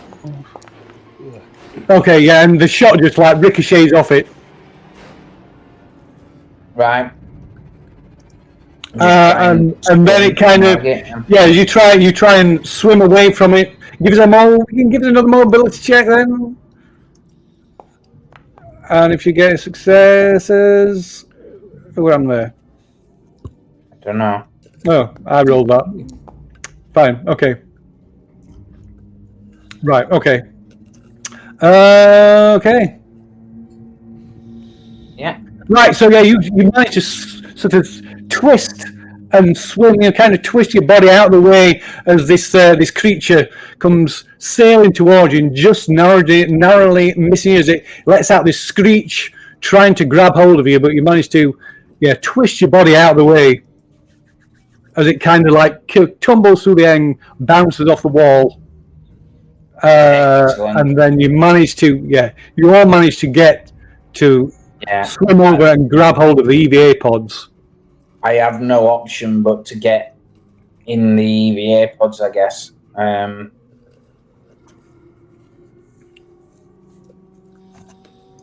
Okay. That thing's still there. All right. Okay. So you're all getting in the same. I think there's enough room for 3 people in one EVA pod, or 2 or 3. I can't remember which. 2 or 3. It was 2, so I was going to take one. Yeah. 2. Yeah. So it's 2 each. Okay. So who's going in what pod then? I'll go with Fluger. Okay. Make it easy. Okay. Well, obviously, instantly tap on the thing for Navarre to open up. Right, so I'll open up and obviously we'll get... Who am I taking Draconis or... Yeah. Right. Okay, so I will be kind and say that as you drag Drabakowski into the EVA pod, he starts to stir and come to his senses again. Nah, till you get my character's gender right, I'm doing nothing.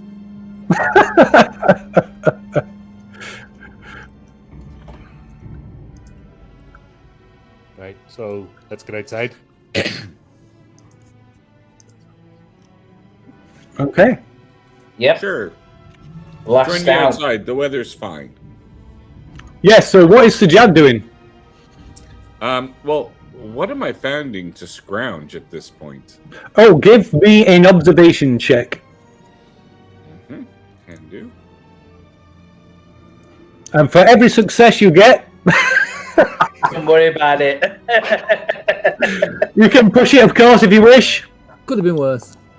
Don't worry about it. Oh, Okay, so at the moment, yeah, all they find amongst the wreckage is either just wreckage, worthless wreckage, or just worthless wreckage, just nothing that you can scavenge. There's nothing to scavenge in all of this nuclear destruction? Not yet. You can keep looking. But yeah, the nuclear devastation. But you can see the station is starting to go into a spin and tipping towards the black hole. So only because I can't apparently send messages. Yes, Angie.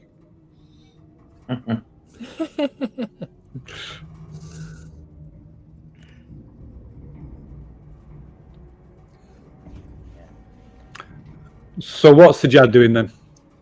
Well, that's what Sajad is doing.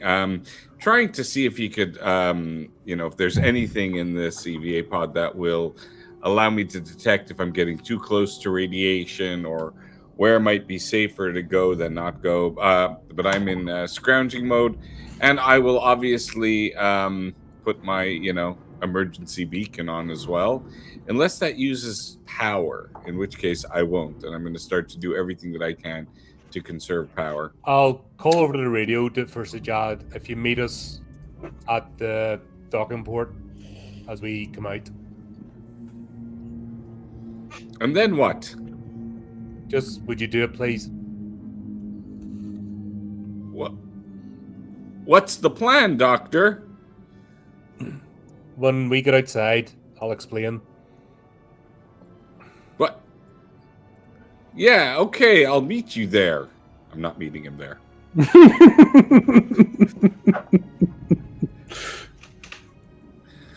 I'm just gonna try to avoid a little bit of a nuclear spill over there. Might take me some time, but I'll meet you there. In the meantime, let me know what the plan is, Doctor.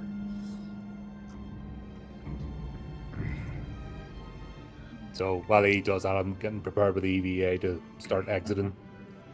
Okay. So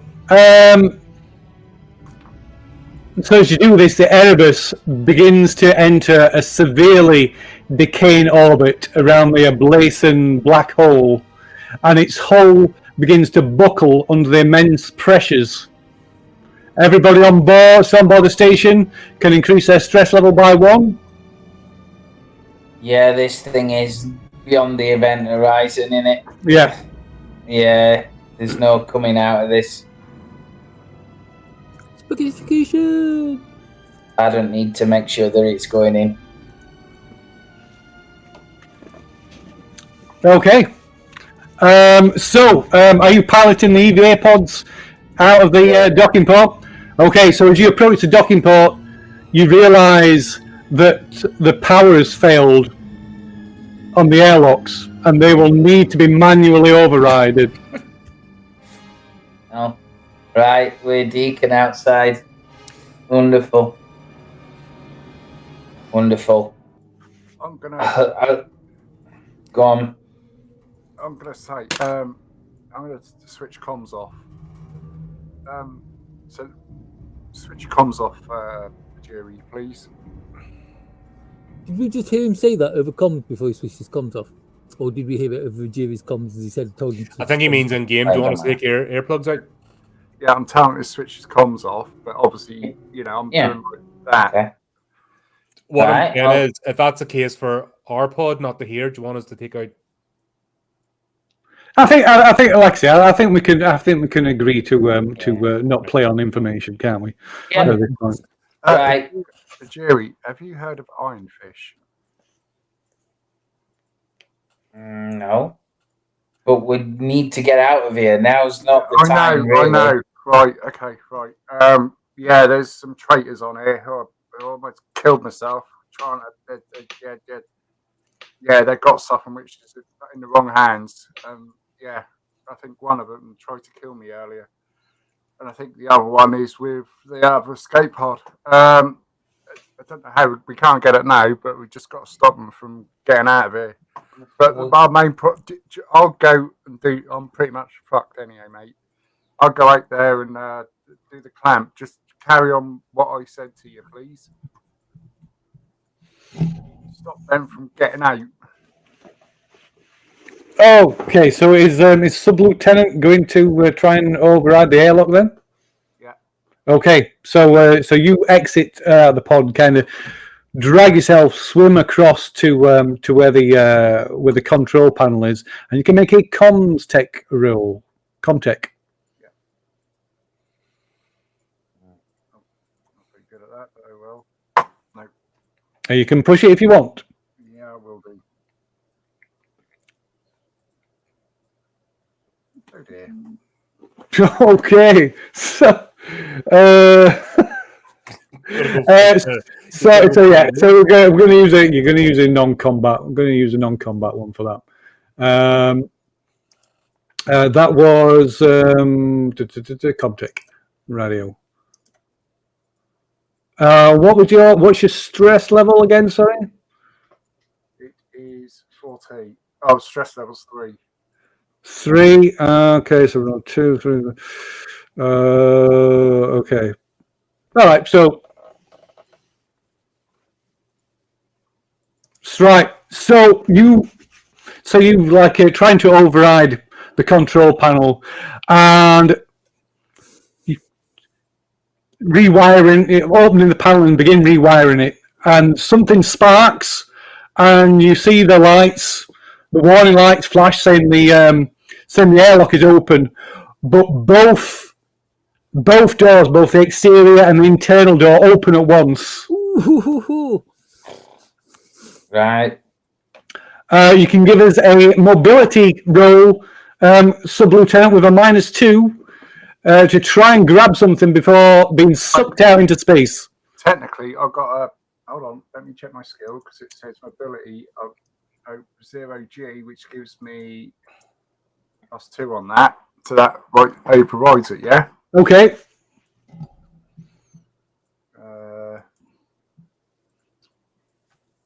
I must ask, does this include the -2 he gets for only having one hand and one foot? Yeah, did you take the -2 off? Yeah. Yeah, okay. Very good. Right, okay, so you managed to grab hold of the edge of the airlock, and suddenly this massive explosive decompression. Who is piloting both the EVA? So Dr. Jerry, you have to make a piloting roll. Navarra, you have to make a piloting roll. There's massive decompression, sucking everything from the hangar bay. Okay, so Dr. Jerry. Okay. Oh, good. Wow.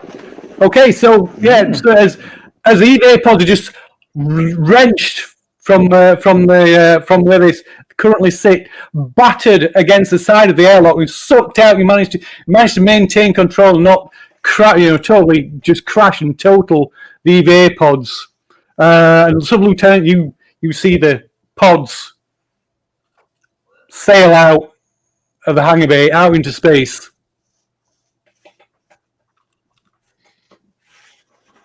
What is Sajad doing?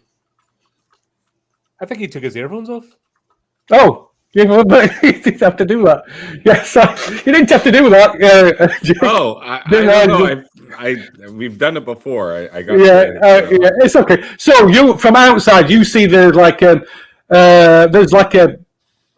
sudden massive decompression from the docking port on deck G, And as well as loads of debris that's suddenly sucked out into space, you see two EVA pods, barely under control, suddenly come spiraling out of the docking port. Oh, salvage. That's good. I'm going to wait to see if anything else is ejected out there that might be good for So salvage. I'm holding on to one of them. You see lots of bodies.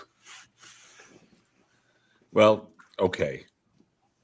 I'm not going to salvage bodies. And you can see the two EVA pods that have come out. They're clearly under power. They've got lights on. The engines are going, and they quickly right themselves. All right. And you can begin, Sajad. You can begin to feel the pull of the black hole as you stay, staying in the proximity of the station, and the station itself suddenly starts to twist and begin to like spin. Okay. Well, I'll try to pull away from the gravitational pull. I hope I would have been smart enough to kind of, as this is all happening, not. Yeah, I would say at this point you're kind of a distance. But if you want to do that, you can easily pilot the pod away from it without any problem at the moment. And I'm going to be trying to aim for areas where there might be, large enough concentrations of other debris that it might be a good place for me to hide amongst other debris, like any larger stuff. And continue my searching and salvage operations. Okay, so as you pull back into one of these debris fields, you see the power seems to be coming back on the station. You can see external, even through this organic mass that's covering things. You can see light starting to come back on, but you can see the FTL drive is starting to tick up on the Katerina.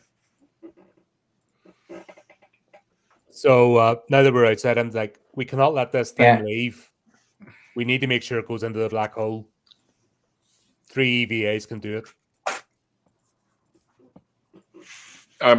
Sorry, can you role play that, please?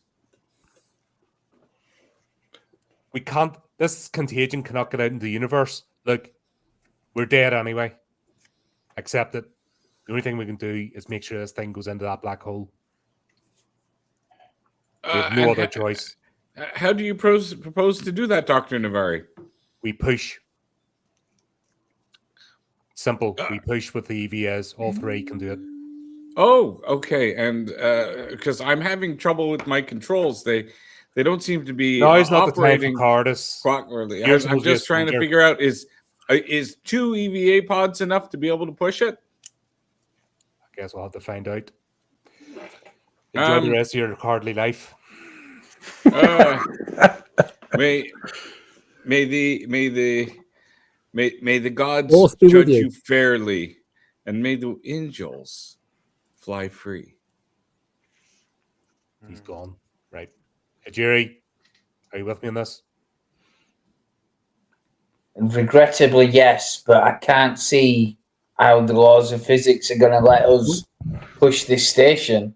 It's already, if they start that engine, they'll get out of the gravity. It's already started. It's not the station, isn't it? The ship we arrived on that's powering up. But it's attached to the station. It is attached to a station, yeah. Well, until it's FTL fires. The weight of the station will pull it in as well, but we need to just use the full power of these things and just make sure it goes in. It means we have to go in too. At least it'll be quick rather than waiting out in the depths of space. Spaghettification for eternity. Yes, sadly. Leave the coward to suffocate and think over his life choices. In this, can we switch off bombs to Sajad? Can yeah. What I'd like to do, understanding what their plan is now, is I'd like to find debris that won't be useful to me, and grab it in the EVA hands and kind of launch it in the direction that I see Dr. Navari's. Okay, so good try. Okay, good try. Okay, fair enough. What's that going to be like combat? Yeah, so It's almost like combat, is it? Because then we have to position ourselves and get basically ram both EVAs into the space station. So I think perhaps an opposed piloting skill as Sajad attempts to, but you're kind of doing this onto I guess you're not really expect. Give us an observation roll first for Navari. So if you fail the observation, then this takes you by unawares. See, this is uncharted waters. Okay, so you can make it an opposed piloting skill, but you have -2 on your on Navari's piloting skill as Sajad attempts to hurl some debris at your pod. Yeah, but I mean, wouldn't it be like I'm using it as ranged combat? Yeah, that's what I'm saying. But we're going to use piloting rolls for it. That's what you're doing. Because it's basically, think of it, it's interplanetary frisbee. Okay.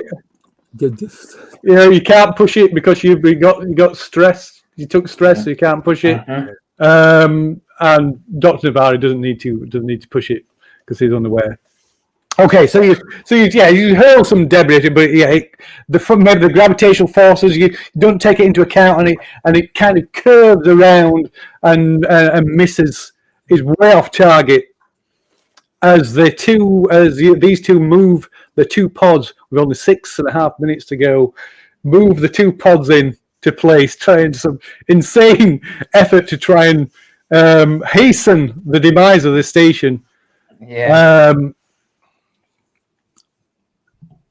But you can, Sajad, you can give me another observation roll, or you can give me an observation roll. So I guess Ajiri and Navari can give me a piloting roll. Yeah. Sajad, you see something. You see off to one side, near just above the correctional from deck I. You see a flare of an engine, and something hurtles away from the station.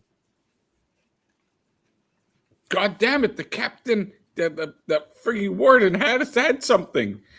Either that, or is it? Okay, well, if I could try to figure out what it is that just did that, I'd like to know. Okay. I'd like to try that, and maybe even what trajectory is it going in? How so away from the station, away from the black hole. Has one of these generally in your maybe roughly in your direction, not maybe to your in your direction, but one off to one side. But yeah, we'll come back to that. So Ajiri and Navarre, you kind of position yourselves as best as you can and start to push, trying to hasten the station's fall into the black hole. And you can, and you hear Gray coming up over the comms again. It's distorted, and his voice is broken. Captain Luger, the FTL drive it's powering up. These men, and it cuts dead again. Right. And as you nudge up the EVA pods onto what you think is the best spot to aid the spin that the station is now in as it passes over into this like terminal orbit. The dooming the Erebus and yourselves. And the station, as it falls towards the black hole, the station's control tower crumples in on itself. Then the trawling arms and the boom begin to spaghettify, just like twisting, breaking up, spiraling towards the center of oblivion, till finally the station's hub cracks like an egg, igniting the lower tower's plasma supplies in this massive explosion that just rips the station apart and wisps as the remains of the station and the fragments of your pods is whisked down into the ablation drain of the black hole and into oblivion. Wow. Oh dear. Yeah. Could have been worse. Meanwhile, This is where it gets worse.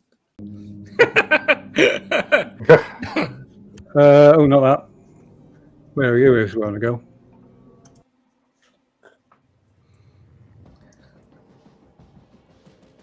So, meanwhile, Sergeant Sajad, you pilot your pod towards this object you've seen, and it's one of the escape pods. Okay. Well, I mean, if it's an escape pod, then it really doesn't have any of its own. I mean, all it does is it just heads towards a safe space. It doesn't. Nobody inside is controlling it or anything. So, do you think I'd have any sensors that I could kind of reach out to detect if there's anything on it, life forms or anything inside?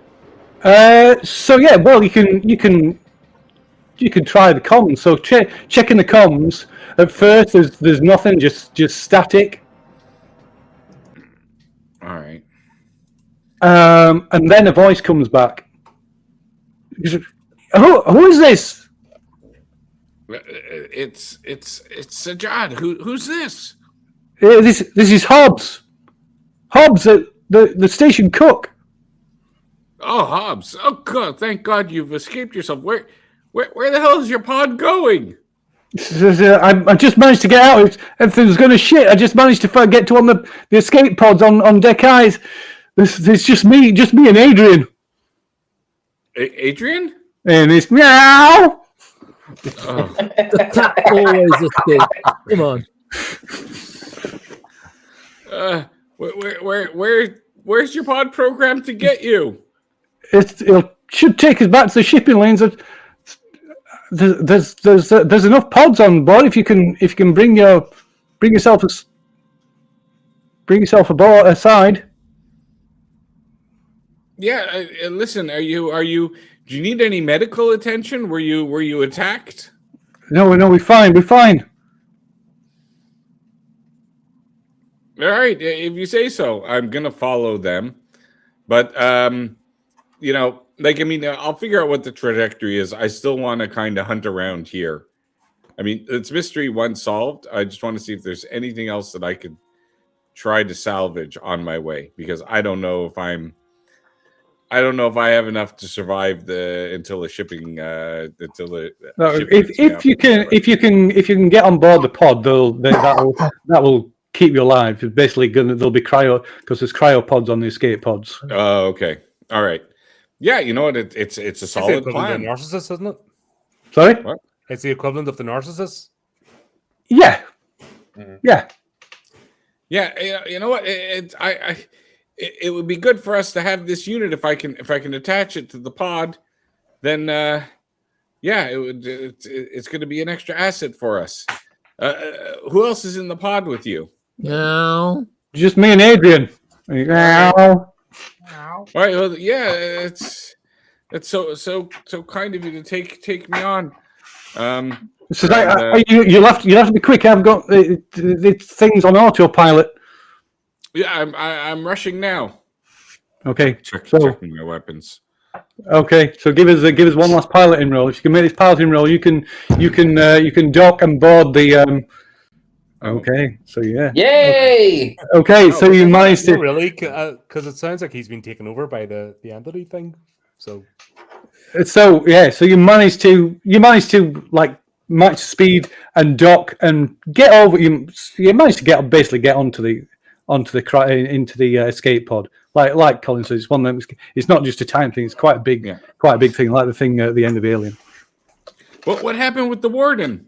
He's gone mad. He was still trying to bring in the prisoners. I just I just left. With That's smart. That's smart. Remind me, what was your name again? Steven Seagal? no, it's Hobbs, John Hobbs. Hobbs. Of course, Hobbs. Thank you so much, man. This is we gotta spread the word. Jason Stephen. We gotta let everybody know. I just like the fact there's a cook called Hobbs. So he says, yes, it's good, and he goes over and he opens one of the cryopods and puts Adrian inside and sets it up. Shouldn't his cat be named Calvin? Calvin I'm saddened. It was a missed opportunity, really. Okay, so are you doing anything, or are you just going to get into one of the cryopods and? Well, no. I mean, there's no reason to get into the cryopod yet. I'm going to hang around with Hobbs. I want to kind of talk to him a bit and kind of ascertain his state of mind. Okay. That would be. I guess that would be. You can make an empathy check. But before I do, I'm gonna reach into my, jacket or whatever I'm wearing, into one of my pockets and take out this book, and say, "Hey, Hobbs, have you ever read this book?" And I'm taking out a copy, a dog-eared kind of well-read copy of Space Beast. Okay.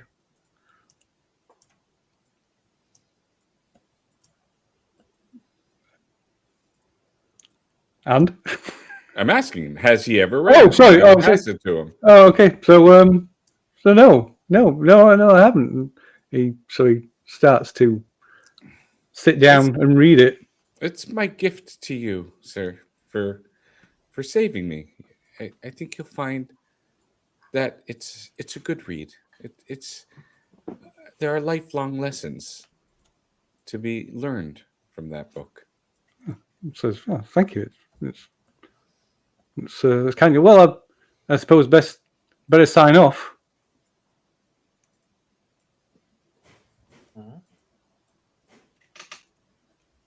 So he goes over to the console to sign off. Unless there's something you want to do. This is the end. Yeah. No, I'm gonna leave the story there. As let's see what else there is. While he's looking in, and reading the book, and my hand reaches towards my Wrexham pistol, I will close the scene out there. Okay, as you look at your pistol. Okay, and as you do that, Hobbs goes over to the console and files a final report, sign off. There's final report from Wayland Yutani science team. This is John Hobbs, the station cook,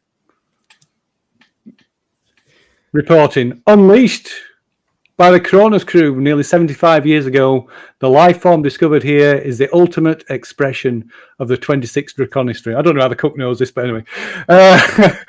Life form is contagious and deadly to humankind. The crew and workforce of Erebus Station are dead. Only myself, Sergeant Sajad, and Adrian, the ship's cat, have survived. We've limited options left. We can only hope that the interference from the black hole doesn't prevent the network from picking up this message before the UPP does. This is John Hobbs signing off. Very good. Hey. Hidden in the cargo compartment is a growing, living, pulsing proto-hive nodule. And as the occupants fall to sleep in the cryo chambers, from outside the ship, something is scratching against the hull. Always a happy ending. Without a doubt, it's an intergalactic double glazing window. So. That ended better than I expected. Yeah. I died in my sleep, which is always a good one.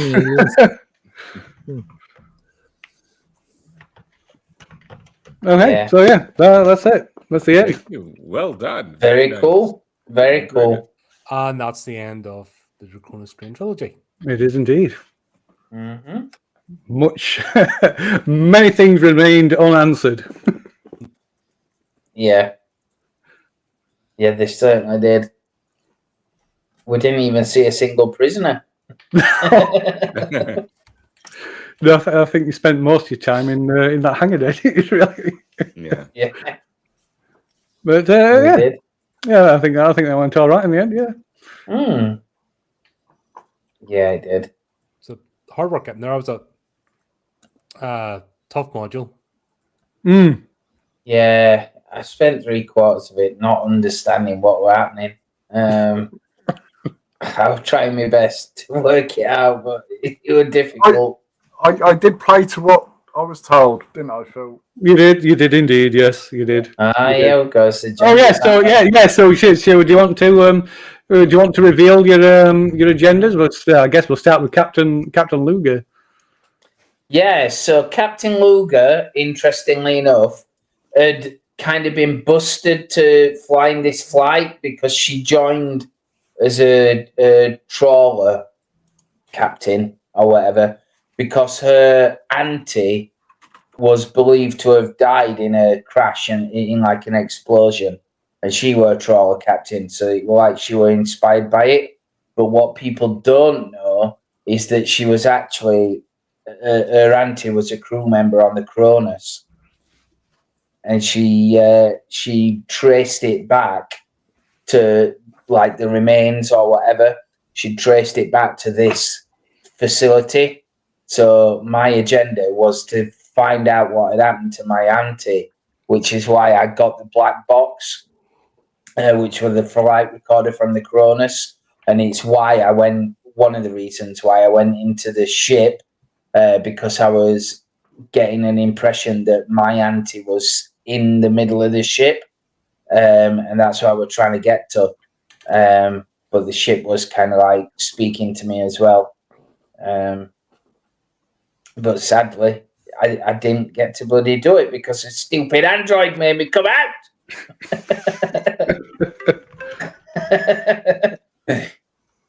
Yeah, so that's what Luger were trying to do. Find the remains of her auntie and get to the bottom of what had happened on Cronus. Yeah. So, did you figure out who your auntie was? Not at all. No. No. So a little. Well, it's not really spoilers now. So, yeah, it was the that very first perfected that you saw. That was her. Right. She was one. Right, She'd right. been because Captain Luger, this is your life. I guess it's a bit of so essentially so what happened is the Draconis strain, the black, the Draconis strain from Chariot of the Gods, and from the prequels. It started initially. It transforms people into the what they're called. I forgot what they're called now. Affected. Bremen. No. Eventually, originally, in the Chariot of the Gods, it turns them into Modib. Oh, the Marauders or the Abominations. Abominations. Yeah, the Abominations. But that's just the first stage. So they they become the Abomination, but over time they eventually evolve into this new life form, which is the Fremen. Right. Which according to the lore in this is so they become this superior like race, more intelligent than the engineers. The Kwisatz Right. Haderach. And that is why this is why the engineers, because humans become with the Draconis strain become this evolved species, and that is why the engineers were trying to wipe them out. Because they can evolve into the Fremen, into the perfected, which is like this hive mind race that basically wants to go out and just proliferate and change everybody. That, ladies and gentlemen, is the plot to Alien Earth. Yeah. But yeah. But yeah, so they so that was she would have potentially say if Captain Luger had survived, she would have potentially tried to save her. Right. I get you. So Okay. Colonel Dr. Drabikowski. Oh, poor Colonel Dr. Drabikowski. She's asleep. It's best to leave her there. Mhm. Well, I was sent in with I was contacted by the UPP, having fled the UPP with my family and told that I was going back and I had no choice in the matter. To prove my loyalty, I had to attain information on something called ironfish, which was stored aboard the station. And I would have managed to get hold of it in like the second section if some idiot synthetic hadn't pointed the hard drive at to every other person in it. May as well have been painted pink with neon blue, flashing lights on it, and a little speaker going, "You, I'm over here." Which is why in the end, me and had to work. Navarre had to work together to blow Luger's brains out. Oh, Yeah. Because this idiot synthetic pointed out to everybody, and Luger went, "Oh, now what's this?" and took it. That's a bit crude, isn't it, mate? What? No, it's You names. what? No, it's the truth. Idiot synthetic. Well, we had no problem ever. Hang on a minute. I called you an idiot synthetic. What did you call him, Lee? An idiot synthetic. Oh, that's right. Then I knew I heard it somewhere. So it's not just me. It's not just me. Right. Fair dues. You and your teddy bear. Oh, that helped some people out. That was a good No, you played the role really well. And there we go. Science Jad. well, I mean, aside from proselytizing, Found religion, yeah. exactly this newfound religion, which I was actually kind of brought onto because of this book that a prisoner who I treated not so kindly gave me, called Space Beasts. I began to kind of understand that there is an entity out there, a godlike entity, and that we really need to learn to live with the judgments of this beast and the space beast, and to embrace them. But I think what was much more interesting was my second act. I'll read the second act and then the third act motivation. So my second act motivation I absolutely loved is someone or something on board the ship is out to get you. You're sure of it. This effect, which lasts until you leave the system, should be role played. So I think the problem is that I took it as somebody from the Katerina and not the Erebus. So I may have misread it. And so I thought like one of you guys on the ship was out to get me. And so that's why I kind of stayed in the pod and kind of did those things there. I wasn't sure who I could trust, and I didn't really want to get back on the ship. And then Act 3, which, Colin already figured out, was the judgment of gods is here, and they have chosen you as their next prophet. Ensure the survival of the living hide, even if it means betraying the team. So the angels may spread across the stars. And so that's why, number one, I wasn't going to help you push this thing in. And I was assuming that this thing would survive almost anything except being pushed into the hole, into the black hole. So I was not going to aid in anybody doing that. But I also didn't want to participate in any activities that would draw me in and also snuff me out, because I'm a prophet. I need to survive. I need to be able to spread the word. So it was a tough thing for me to play and a tough thing for me to role play. But I hope I did the role justice in that. And I had a lot of fun with it in any case. But that's why normally I like to play, cooperative, and I would have gone with Dr. Navarian pushed the thing out and heroically died, pushing That's the the fun thing of role away. playing. You do something that's But not you, but you're actually, you know, it's Yeah, stepping outside the box and just experiencing what it's like to be that sort of person or character. exactly. But it wasn't out of cowardice at that point. It really wasn't. It was me saying, "Yeah, good luck with that." No, that was just the Succeed. or Yeah. God told Just- him to. writing you off at the last minute Yeah. in desperation and frustration. Yeah, 100%. Pretty much. And So then how did it end the last 7 times you ran it, Tyler? I actually thought, do you know when you were on board the escape pod and you pulled out the book and you said, have you ever read this? Have you ever read this book? I actually thought that's where the curtain was going to come down. Oh, Yeah. it was. Yeah, I was tempted to. It would have been a good one. Yeah, it was a good one. Yeah. So then we've got Dr. Lark, of course. Dr. Lark. Yeah, well, I've never played anything like this before, so I thought I'd done a good job. So my main skill is manipulation, which you know. Well, so I'm here to be everyone's friend because I was trying to get to know you, which I did, and I had to find out if someone's acting against the company's policy, and yeah.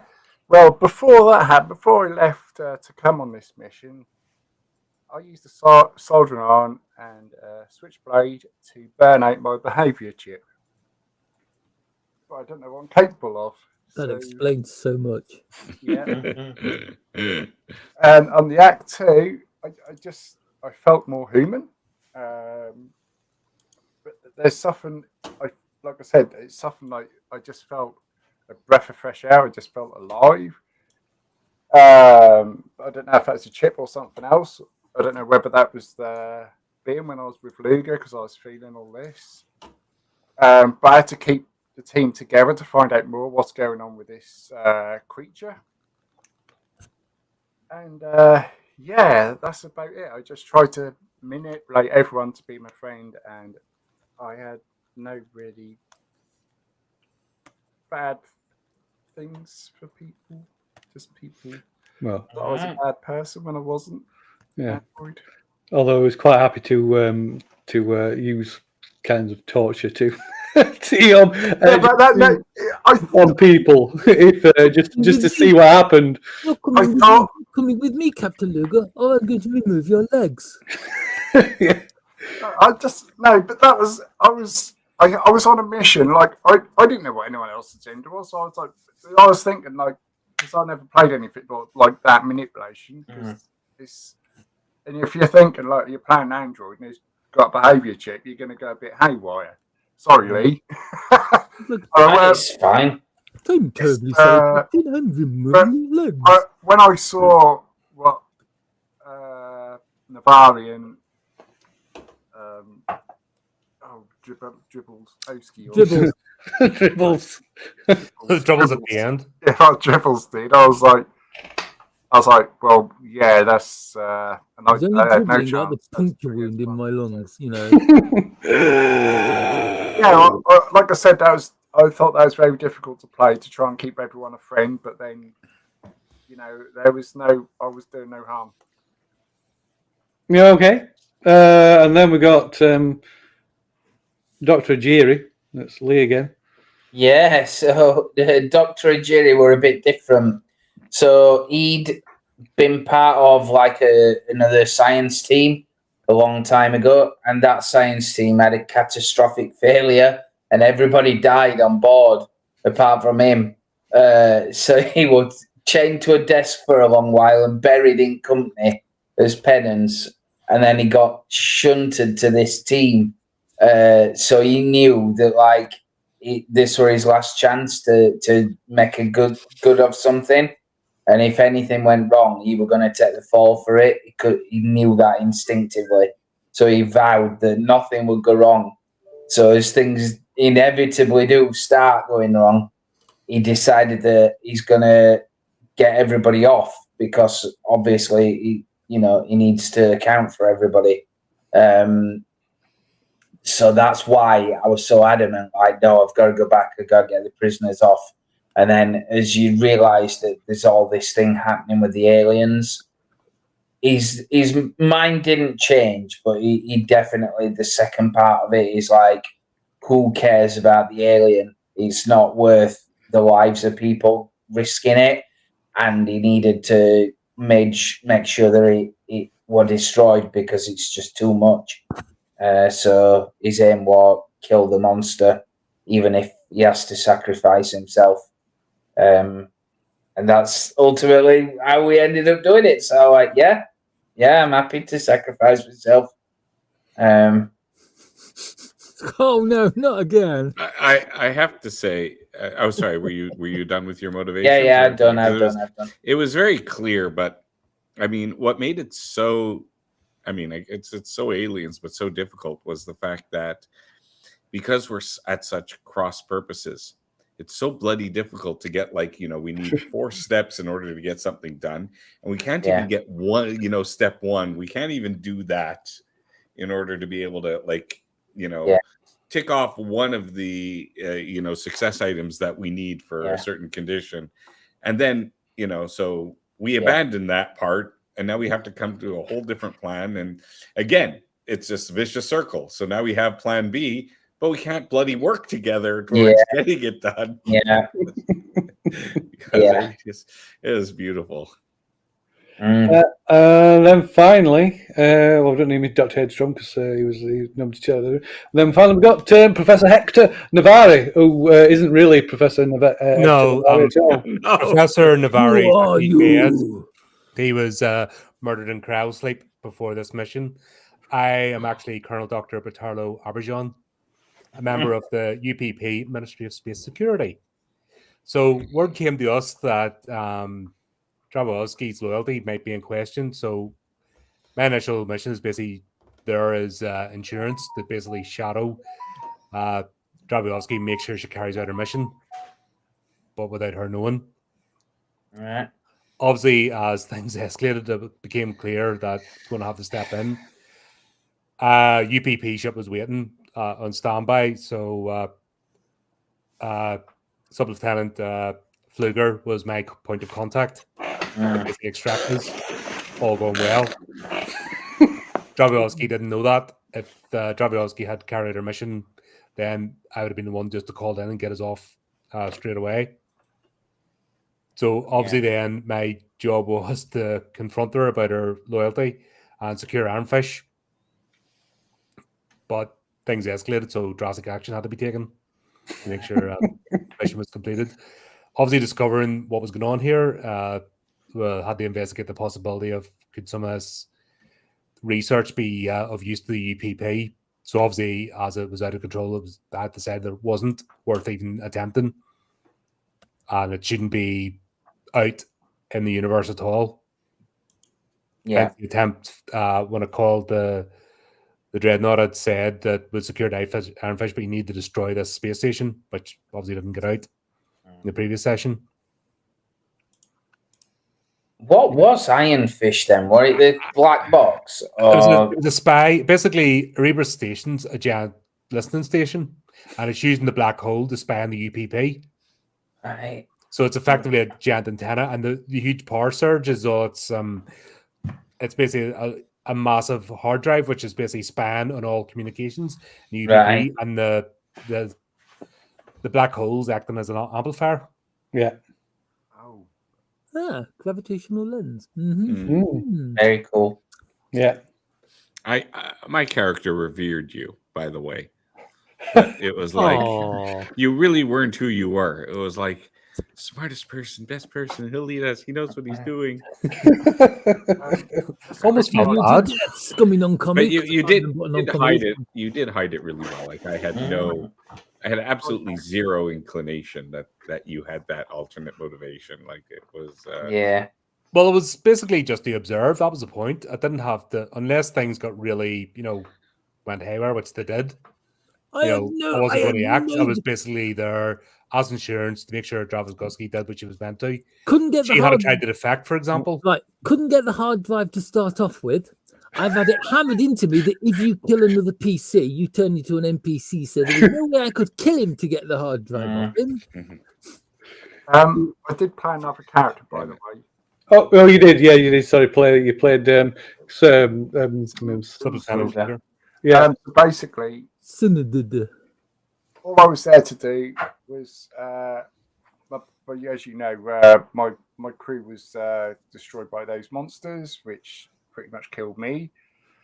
And I had to find an NMS keeper who couldn't get the job done, and a traitor, and a traitor to the people. And basically, I had to retrieve iron fish and extract anyone who seemed useful to the people. That is about what she had to do. Nice. Yeah. So yeah, there you go. Unless anybody has any questions, unanswered questions that they want answering. No, not really. Just like Jake said, I found this one really difficult because, like you said, I could imagine like doing one or two things. You always knew you weren't going to get it all done and escape. But I expected doing one or two things, and just every single thing we tried doing could not do. Like you said, there were 4 or 5 steps to them, and everything that you tried to get didn't work or was no longer functioning or whatever. So I found it quite frustrating because you just couldn't make any kind of headway. The route is blocked. Yeah, but there's no way around it. Yeah, presumably. That being said, Phil, let us know when you're running this again, because we'll all jump on to play it again with you. Yeah. Is there another thing to do with aliens? Is it just a trilogy, or is there more? Yeah, no, that's the end of the story. Yeah. I want another one which is set where they come back to this system 20 years later, and the station has survived, and it's basically feeding on the black hole. The black hole that would have been cool. Why is this? Warp into the system and find out. We warp into the system. Yes, the black hole is getting sort of. We think we've found the remains of. Fuck me, that's a big alien. I mean, was there a chance that we could have done any of the repair things at all? That we were inept, or no, it's hard. It's very hard. It's intentionally hard. It's almost impossible. But there is a chance that you can repair the ship and get the ship away. But it's really hard. Right. The bit that got me was when we're a bunch of scientists and we were asked to quell a prison rat. What is this? What the hell's going on? The prison warden is just off his. Yeah, he's lost it. Yeah, he's lost it, hasn't he? It remind me of like the commandant of the station in Alien Resurrection, who's without a doubt the best character in that film. Oh, Mr. Ticklefeet. That's the one. Yeah. But no, very exciting. I love the nukes at the end. That were awesome. Who doesn't love nukes? I mean, yeah.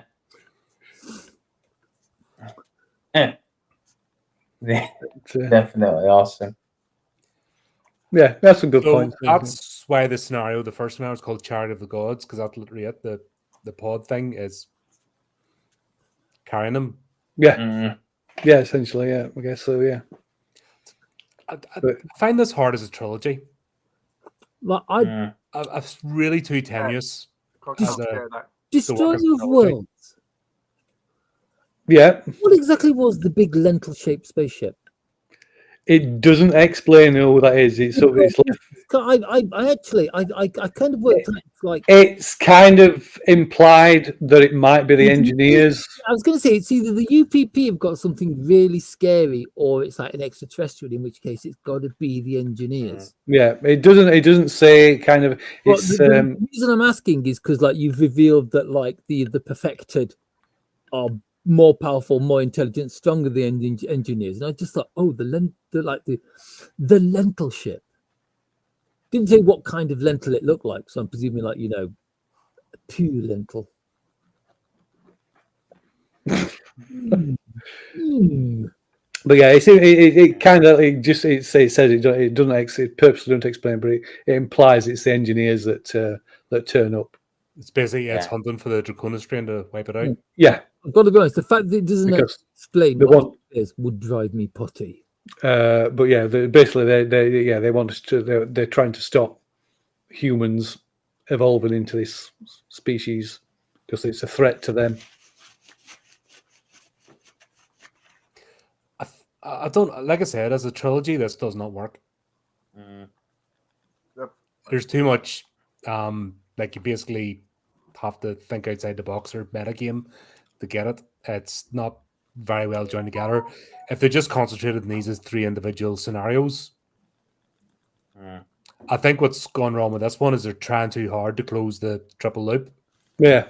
So it's you're basically you can't do anything unless go the exact path, which is yourself. It's a role playing. I know we'll have to get the end of the story, but when you feel like you have no options, you're not really playing. You're just going along for the ride. Yeah, weird one.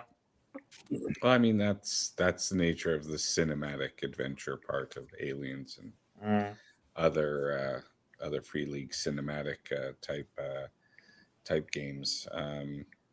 I definitely think that if they developed other types of adventures, and I just haven't seen them,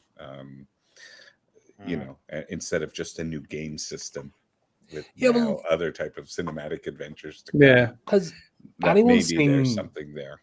Has anyone seen Building Better Worlds being played yet? That was the last thing we launched. Then all of a sudden they're like, "All right, we're reformatting, rebooting, or whatever."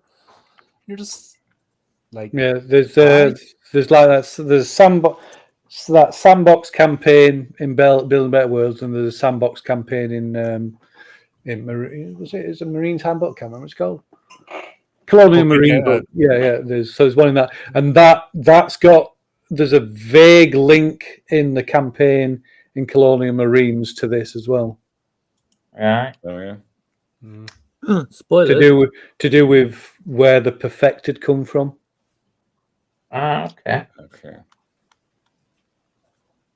I think that's where they need to work a bit more because it's a weak part of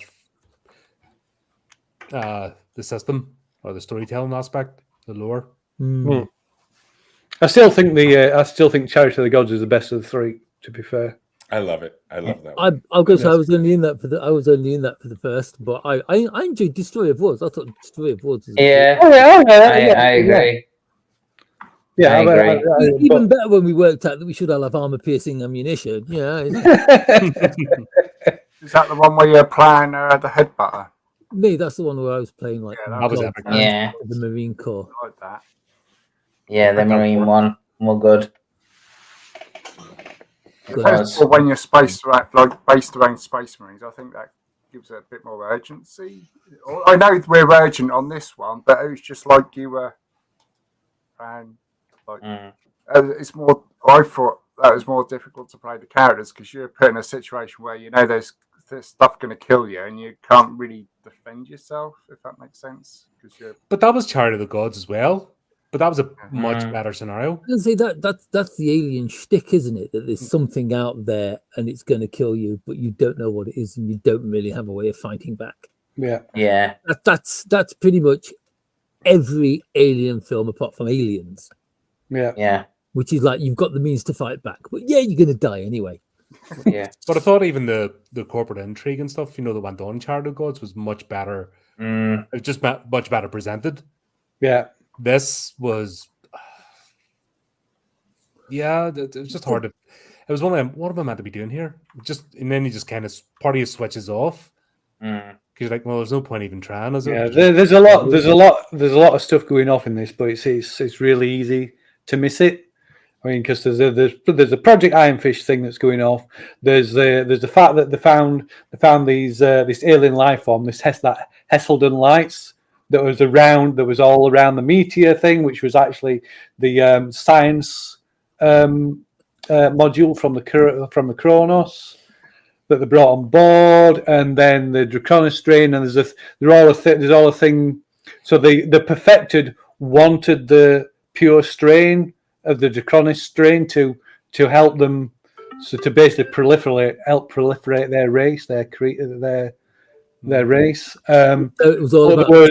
There was also a thing that the scientists figured out what was happening, and they were trying to develop a kind of a counter virus to infect them and kill them. So as that you could discover that and create a virus to that kill the hive off. Yeah, but if they'd let us land instead of crash land and everything starting off in a disaster, that could have unfolded. It starts. I was confused because I thought the rock that we found in was it one of the hydroponics bays when we first started? I thought that was the rock we'd come to look for. When we got to the hangar and there was kind of like a testicle floating in the middle of it, I'm like, what the fuck is this? Where did this come from? This wasn't in the write-up. Yeah, it was, but the fact that we didn't even get a chance to land or develop our character, and we're playing different characters as opposed to just, if it had been prison guards getting transferred or colonial marines coming to investigate a distress call, fair enough. But we're not. We're a science team, and we didn't even get a chance really to play with those characters. You know. No. Well, I'm going to science this shit up. No, you're not. I think it would have been better if you'd have kind of got chance to do things before things kicked off. Actually go through the investigation, and then things became part. I don't think we needed that meteor strike at the start. I think that ruined the whole scenario, to be honest. Now I'm thinking about it. How good was that the ship we were in? I'm pointing at Captain Luger. How good were his captaining skills if he didn't notice an incoming meteor storm on the ship sensors? You can't. I'm guessing you can't look. You can't look at the screens when you're looking through the bottom of a bottle or something like that. What? It was the android. It was the android's fault. Oh yeah. Blame someone else. I do the fancy flying when I need to. I don't do normal docking. What was his name? He does that. What was your character's name again? Luger or Rimmer?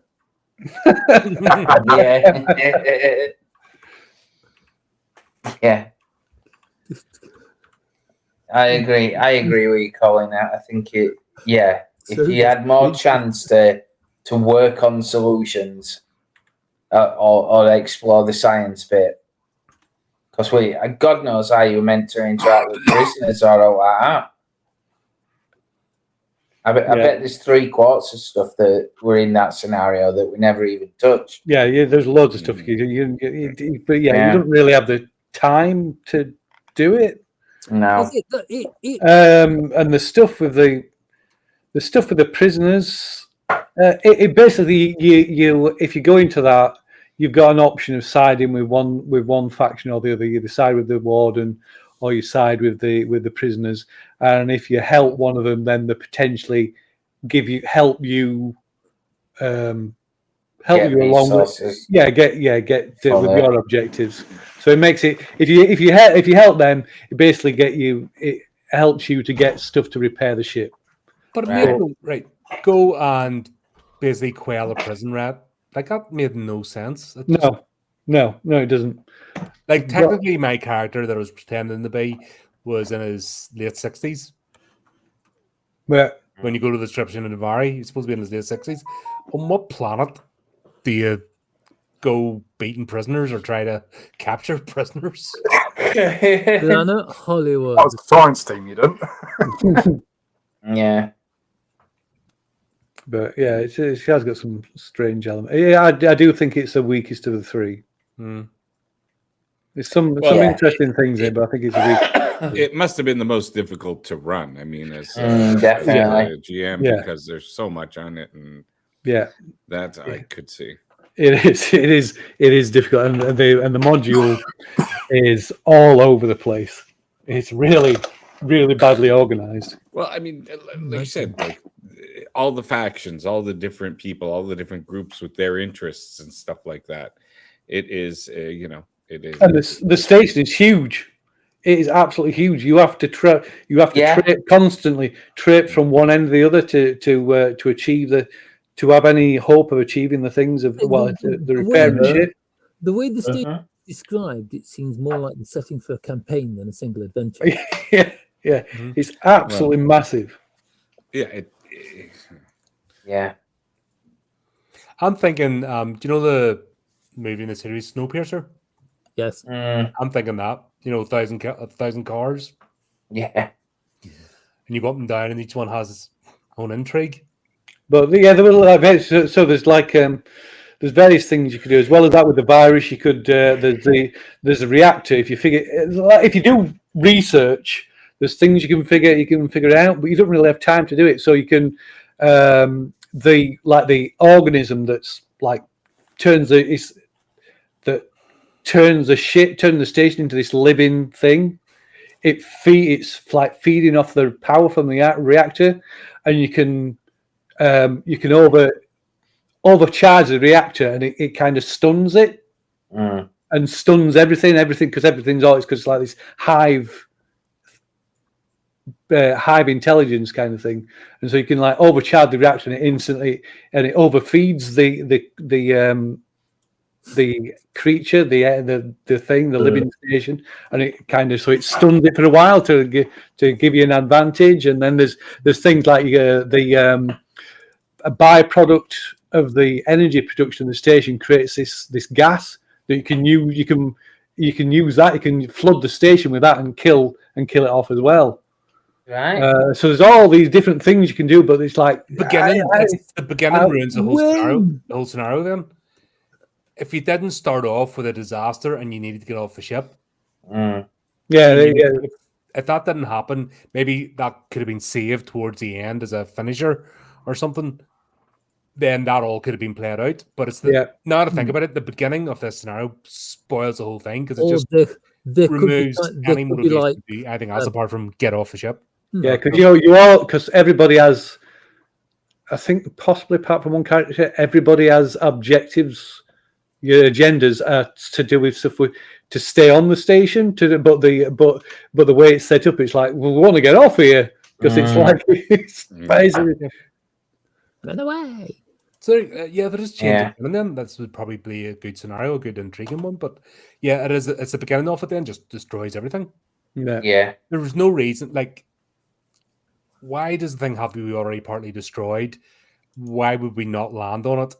Remove that part. Yeah. Just remove it. Just land normally. Station's fine, and then the rest of the scenario would just play out because we'd be doing what we're meant to do. But that beginning just destroys everything. All of a sudden, boom. Now I'm thinking about it. Yeah, it's that meteor. The fact that the station's in disarray, and the meteors come in and you're crash landing. That just it takes away everything because that's your only motivation. And if the thing was perfectly intact but landed, right, we don't have any reason to talk to the prisoners. But as we investigate and things unfold, then maybe we do meet a prisoner and word in the ear, and then it would have been better to slowly degenerate and become insane. The voices, that could all be played in over time. But it would have been better with a slow build up because it has got. I think you mentioned several times, Lee. It has got a very Dead Space vibe to it. Yeah, definitely. And there's the thing with I didn't use a lot of it. The thing with the influence of the black hole, which is compounded by the perfected, because they like when they start interacting with you, it messes with your mind and makes you it's supposed to make you more susceptible to the effects of the black hole. So people are going mad by you're supposed to make rolls on that table every shift or something, and so everybody's going mad. But it would have been better if that was a slow build up like it is in Dead Space because it is very much taking that idea of Dead Space where they have them the markers that are emitting that signal that sends it mad. Yeah. Bit of a missed opportunity. But instead they went more of Event Horizon, where the things already disappeared and Yeah, I do. Yeah, that's right. I mean that was another inspiration for it. Yeah, but mainly Dead Space and Event Horizon, I think. But Yeah. Maybe a bit less of the Event Horizon. yeah. I mean, yeah, it should. I think it would have been better with a slow build up and then gone into that. But I suppose Yeah. that would have made it would have probably doubled the length of the whole thing. I guess. Them I wouldn't mind playing. Yeah. Does Yeah. that make sense? Yeah. I think We're already dropping Oh. hints. It's like, can we finish this? Because I'm getting ahead of it. It's just I didn't find it an enjoyable game, if I'm honest. I just didn't find it. It's not the strongest. It's like I say, it's the weakest of the three. It could have done with a bit more cooking. It could have done with a few more reads and a few more play tests. Isn't there another like alien one that's called Colonial Marines, or is that the one at the beginning? That's a campaign. Oh, is it? Yeah, it's campaign play. The campaign games play out differently than. Oh, I don't know. Sorry. Okay, next week we'll start that one. No, There you go, Jake. We're starting the. Oh, sorry, I'm sorry. It's every 2 weeks. I forgot. We're Every 2 starting weeks. the So new, 2 weeks we're from now, starting we the can new start version going of this. The slow burn one, or the one when we come back 20 years and the giant aliens kind of like clinging onto the black hole. I think they're building better worlds. The colonist one's supposed to be better than the Marines one. Yeah, but that was barely even released. And then by the way, It's a new game. Yeah, we're It's a new reformatting game. everything or enhancing, expanding. We should send in our feedback on this adventure so they can re-release it slightly better for the the evolved edition. Almost probably they got a lot of complaints about it. It just seemed, as you've all said, it just didn't seem right. I've read. There was too much chaos. I know there's chaos, some but there was too much of it. I've read some really good reviews on not just this trilogy, but the adventure we've just been through. Well, hang on. In Alien's defense, the too much chaos part could have just been an add-on from Dilath. Yeah, just to be fair, quite possibly the too much chaos was. You knew when things were going as you wanted to because this noise came across the speakers. It sounded a bit like yeah, rubbing of hands. Right to his fingers if he keeps doing that. Keep telling him. Well, folks, there you That's go. That is that. Hope he's enjoyed the game anyway. We'll try our best. Thank you. Watching. Thank you so much. Thanks for everybody Colin, for hosting the games. No, thanks for taking part and being part of this. Thanks, Phil, for running it. Much appreciated. You're welcome. Yep, and hope it didn't twist your head too much because this one seemed like a lot of hard work. So appreciate you powering through it. But yeah, we'll be back with something. We'll have a think about what we're doing moving forward. But that's the end of the Draconis trilogy and Alien games for the moment. So just leaves me to say, until next time, go update with the channel, do the typical things, and remember to keep it creepy, keep it horrific.